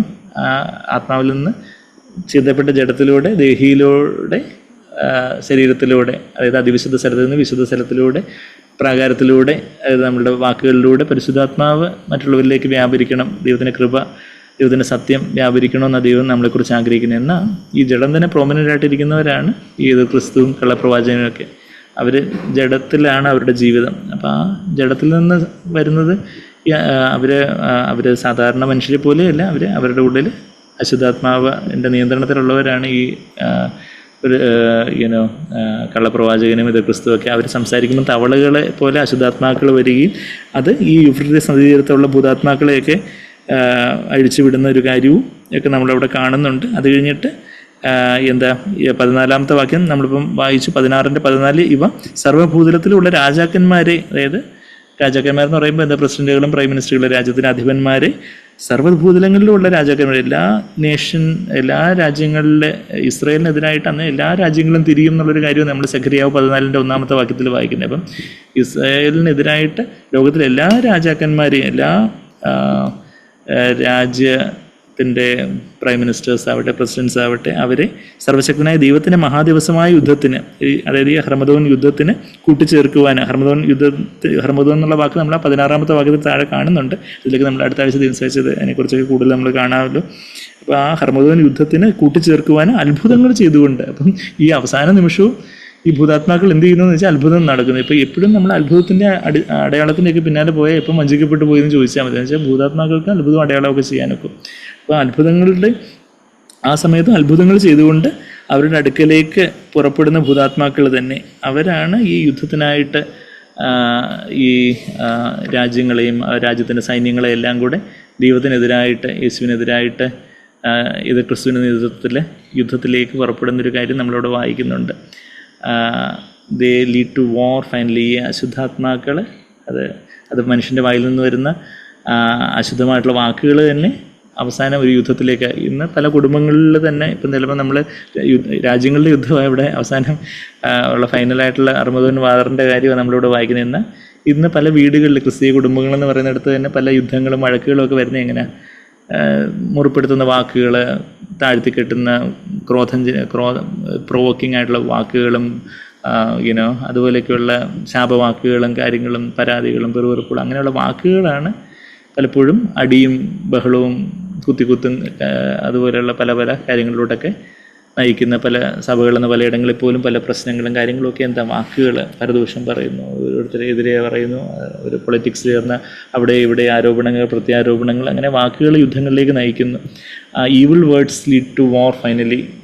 ദുഷ്ടമായിട്ടുള്ള വാക്കുകൾ യുദ്ധത്തിലേക്ക് നയിക്കുന്നു. എന്ന് ദൈവാത്മാവ് നമ്മളുടെ നാവിനെ കൺട്രോൾ ചെയ്യുമ്പം കൃപ നൽകുന്ന വാക്കുകൾ സംസാരിച്ച് സമാധാനം ഉണ്ടാക്കുന്നവർ ഭാഗ്യവാന്മാർ, അവർ ദൈവത്തിൻ്റെ പുത്രന്മാരെന്ന് വിളിക്കപ്പെടുമെന്നാണ് മത്തായി 5:9 വായിക്കുന്നത്. ദൈവത്തിൻ്റെ മക്കളെന്ന് വിളിക്കപ്പെടുന്ന സത്യവേദ പുസ്തകത്തിൽ ട്രാൻസ്ലേഷൻ അത്ര കറക്റ്റല്ല. മക്കൾ എന്നല്ല, അവിടെ പുത്രന്മാർ, ഒരു പക്വതയെ സൂചിപ്പിക്കുന്ന പുത്രന്മാർ എന്നുള്ള ടെക്നോൺ എന്നുള്ളൊരു, ഹുയാസ് എന്നുള്ളൊരു വാക്കാണ് അവിടെ. ഹുയാസ് എന്നുള്ള വാക്കാണ് മത്തായി 5:9 ഉപയോഗിച്ചിരിക്കുന്നത്. നമ്മൾ കർത്താവ് രക്ഷിക്കപ്പെടുമ്പോൾ ദൈവ മക്കളാകുന്നു. യോഹന്നാൻ 1:12 അവിടെ ടെക്നോൺ എന്ന് പറയുന്നൊരു മക്കൾ, കുഞ്ഞുങ്ങൾ എന്നുള്ള അർത്ഥത്തിലുള്ളൊരു വാക്കാണ്. ഹുയാസ് എന്ന് പറഞ്ഞാൽ പുത്രന്മാർ, ഒരു പക്വതയെ സൂചിപ്പിക്കുന്ന ഒരു വാക്കാണ് അവിടെ മത്തായി 5:9. നമ്മൾ ദൈവത്തിൻ്റെ മക്കളായിട്ട് ജനിച്ചു എന്നാൽ നമ്മളെ പക്വതയോടെ ആയിരിക്കുമ്പോൾ, പക്വതയോടെ ദൈവാത്മാവിനാൽ വളരുമ്പം ദൈവപുത്രന്മാരും പുത്രിമാരുമായിട്ട് നമ്മൾ മറ്റുള്ളവർക്ക് സമാധാനം ഉണ്ടാകത്തക്ക വണ്ണം, നമ്മൾ പോകുന്നിടങ്ങളിൽ സമാധാനം ഉണ്ടാകുമെന്നൊക്കെ വണ്ണം നമ്മളെ എന്താ സമാധാനത്തിൻ്റെ വാക്കുകൾ, സമാധാന പുരുഷനുണ്ടെങ്കിൽ അവിടെ അനുഗ്രഹം അവിടെ തങ്ങുമെന്നൊക്കെ ലൂക്കോസ് 10:6 വായിക്കുന്നത് പോലെ സമാധാന പുരുഷനും സ്ത്രീകളുമായിട്ട് കർത്താവിൻ്റെ കൃപയുള്ള വാക്കുകൾ സംസാരിക്കാനൊക്കെ ദൈവം നമ്മളെ സഹായിക്കണം. അതിനായിട്ട് നമ്മളുടെ ജഡത്തെ, നമ്മുടെ സ്വന്തം ഇഷ്ടത്തെ കർത്താവിനായിട്ട് ഏൽപ്പിച്ചു കൊടുത്ത് കർത്താവിൻ്റെ ആത്മാവിനാൽ നിറഞ്ഞ് നമ്മളുടെ നാവും വാക്കുകളും നമ്മളുടെ ചെയ്തികളും ഒക്കെ ദൈവാത്മാവിന് പുറപ്പെടുവാനുള്ള ഓരോ ചാലകങ്ങളായിട്ടായി തീരുവാനായിട്ട് നമുക്ക് ഏൽപ്പിച്ചു കൊടുക്കാം. അപ്പം നമ്മൾ കർത്താവ് പോയ അതേ വഴിയിൽ തന്നെ നമ്മൾ പോകുന്നവരാണെങ്കിൽ നമ്മൾ ആദ്യം കേട്ടതുപോലെ കർത്താവ് തന്നെ നമ്മുടെ മുമ്പാകെ എപ്പോഴും ഒരു വാതിലും വഴിയുമായിട്ട് കർത്താവ് മുമ്പിലുണ്ടായിരിക്കും. നമുക്ക് ഇതാണ് വഴി, ഇതിലേ നടക്കുക എന്നുള്ള ഒരു ശബ്ദം നമ്മുടെ ഉള്ളിൽ നിന്ന്, പുറകിൽ നിന്ന് കേൾക്കുമെന്നാണ് യെശയ്യാവ് 30:20 നമ്മൾ വായിക്കുന്നതെന്ന്. പുതിയ ഉടമ്പടിയിൽ നമ്മുടെ ഉള്ളിൽ നിന്ന് പരിശുദ്ധാത്മാവ് ആ ഒരു ശബ്ദം കേൾപ്പിക്കും, നടക്കേണ്ടുന്ന വഴിയെ കാണിച്ചു തരും. അവിടുന്ന് കണ്ണുകൊണ്ട് നമ്മളെ ആലോചന നടത്തുമെന്നൊക്കെ നമ്മുടെ സങ്കീർത്തനം 32:8 വാക്യത്തിലൊക്കെ വായിക്കുന്നുണ്ട്. നമുക്ക് കർത്താവിലേക്ക് നോക്കാം, പ്രാർത്ഥിക്കാം.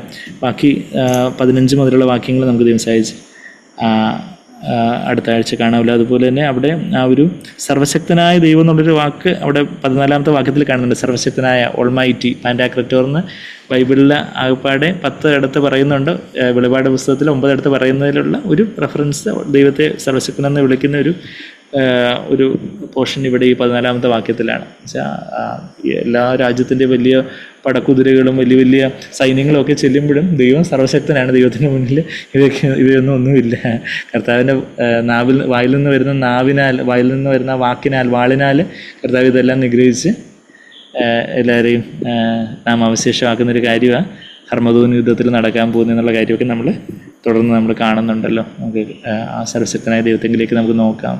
ആ ഒരു പ്രത്യാശയോടെ സ്വസ്ഥതയോടെ ആയിരിക്കാൻ. അശുദ്ധാത്മാക്കൾ മനുഷ്യരെ അസ്വസ്ഥരാക്കി പല ബഹളങ്ങളും യുദ്ധങ്ങളും പ്രശ്നങ്ങളും കോളിളക്കങ്ങളും സൃഷ്ടിക്കുമ്പോൾ സമാധാനം ഉണ്ടാക്കുന്നവരായിട്ട്, സ്വസ്ഥതയുള്ളവരായിട്ട്, സമാധാന പുരുഷന്മാരും സ്ത്രീകളുമായിട്ട്, അങ്ങനെ ദൈവപുത്രന്മാരും പുത്രിമാരുമായിട്ട് ഈ ഭൂമിയിൽ അതിന് മീതെ വാഴുവാൻ കർത്താവ് നമ്മളെ സഹായിക്കട്ടെ. നമുക്ക് പ്രാർത്ഥിക്കാൻ. സ്നേഹം നിറഞ്ഞ പിതാവേ, ഞങ്ങളതിന് താഴ്ത്തി ഏൽപ്പിക്കുന്ന കർത്താവേ, ഓരോ സമയത്തും അവിടുത്തെ ഇഷ്ടത്തിനായിട്ട് ഞങ്ങളത്തിന് സമ്പൂർണ്ണമായിട്ട് ഏൽപ്പിച്ചു തരുവാനും പരിശുദ്ധാത്മാവിൻ്റെ പ്രേരണയ്ക്കനുസരിച്ച് കർത്താവേ സമ്പൂർണ്ണമായിട്ട് അവിടുത്തെ പ്രേരണയ്ക്കനുസരിച്ച് മനസ്സാന്തരപ്പെടുവാനും വിശ്വസിക്കുവാനും അവിടത്തേക്ക് മഹത്വം കരയേറ്റുവാനും കർത്താവേ ഞങ്ങളുടെ വാക്കുകളിലൂടെ മറ്റുള്ളവർക്ക് കൃപ ലഭിക്കുവാൻ തക്കവണ്ണം ഉള്ള വാക്കുകൾ സംസാരിക്കുവാനും ഒക്കെ ചില കാര്യങ്ങൾ കർക്കശത്തോടെ പറയേണ്ടി വരുമെങ്കിലും കർത്താവെ അതൊരു ജഡത്തിൻ്റെ ഒരു പ്രകോപനത്തിലൂടെ അല്ല, മറിച്ച് കർത്താവ് മനുഷ്യകോപം ദൈവനീതി നിവർത്തിക്കുന്നതെന്ന് അറിഞ്ഞ് കർത്താവെ അവരാത്മാവിൻ്റെ കർക്കശത്തോടെ കാര്യങ്ങളെ പറയുവാനും ഒക്കെ ഒരു വിവേചനത്തോടെ കാര്യങ്ങളെ കാണുവാനും ഒക്കെ കർത്താവ് ഞങ്ങളെ സഹായിക്കണം. അവിടുത്തെ വരവേറ്റവും അടുത്തിരിക്കുന്ന പോലെ ഞങ്ങളെ ഒരുക്കിയാട്ടെ, സഭയായിട്ട് ഞങ്ങളെ ഒരുക്കിയാട്ടെ, ഞങ്ങളെ പണിതാട്ടെ, അവിടുത്തെ പുണ്യനാമത്തെ മഹത്വപ്പെടുത്തിയാട്ടെ. അവിടുന്ന് സർവശക്തനായിരിക്കുന്നത് കൊണ്ട് ഞങ്ങളങ്ങേ സ്തുതിക്കുന്നു. ഭൂമിയിലും സ്വർഗത്തിലുള്ള സകല അധികാരവും യേശുവിന് നൽകപ്പെട്ടിരിക്കുന്നതുകൊണ്ട് ഞങ്ങളങ്ങേ സ്തുതിക്കുന്നു, ഞങ്ങളങ്ങേ വാഴ്ത്തുന്നു, ഞങ്ങളങ്ങേ ആരാധിക്കുന്നു. ഞങ്ങളുടെ ജീവിതം എത്ര സുരക്ഷിതമാണ് കർത്താവേ. ഞങ്ങളുടെ തലയിലെ തലമുടി പോലും അവിടുത്തെ അനുവാദമില്ലാതെ ഒന്നും പൊഴിയുന്നില്ലല്ലോ കർത്താവേ. അവിടുന്ന് എല്ലാം ഓരോന്നും അതെല്ലാം എണ്ണി വെച്ചിരിക്കുന്നത് മാത്രമല്ല, ഓരോന്നിനും നമ്പർ വരെ കൊടുത്ത് വെച്ചിരിക്കുന്നുവല്ലോ കർത്താവേ. അവിടുത്തെ പിതാവിൻ്റെ വലിയ സ്നേഹത്തിനായിട്ട് ഞങ്ങളങ്ങേ സ്തുതിക്കുന്നു പപ്പ, ഞങ്ങളങ്ങേ സ്തുതിക്കുന്നു ഡാഡി, ഞങ്ങളങ്ങേ സ്തുതിക്കുന്ന കർത്താവേ. നന്ദി കർത്താവേ, നന്ദി. പ്രാർത്ഥന കേട്ടതിനൊക്കെ സ്തുതിക്കുന്നു എല്ലാം യേശു കർത്താവിൻ്റെ വിലയേറിയ മാധുര്യമുള്ള നാമത്തിൽ തന്നെ. ആമേൻ.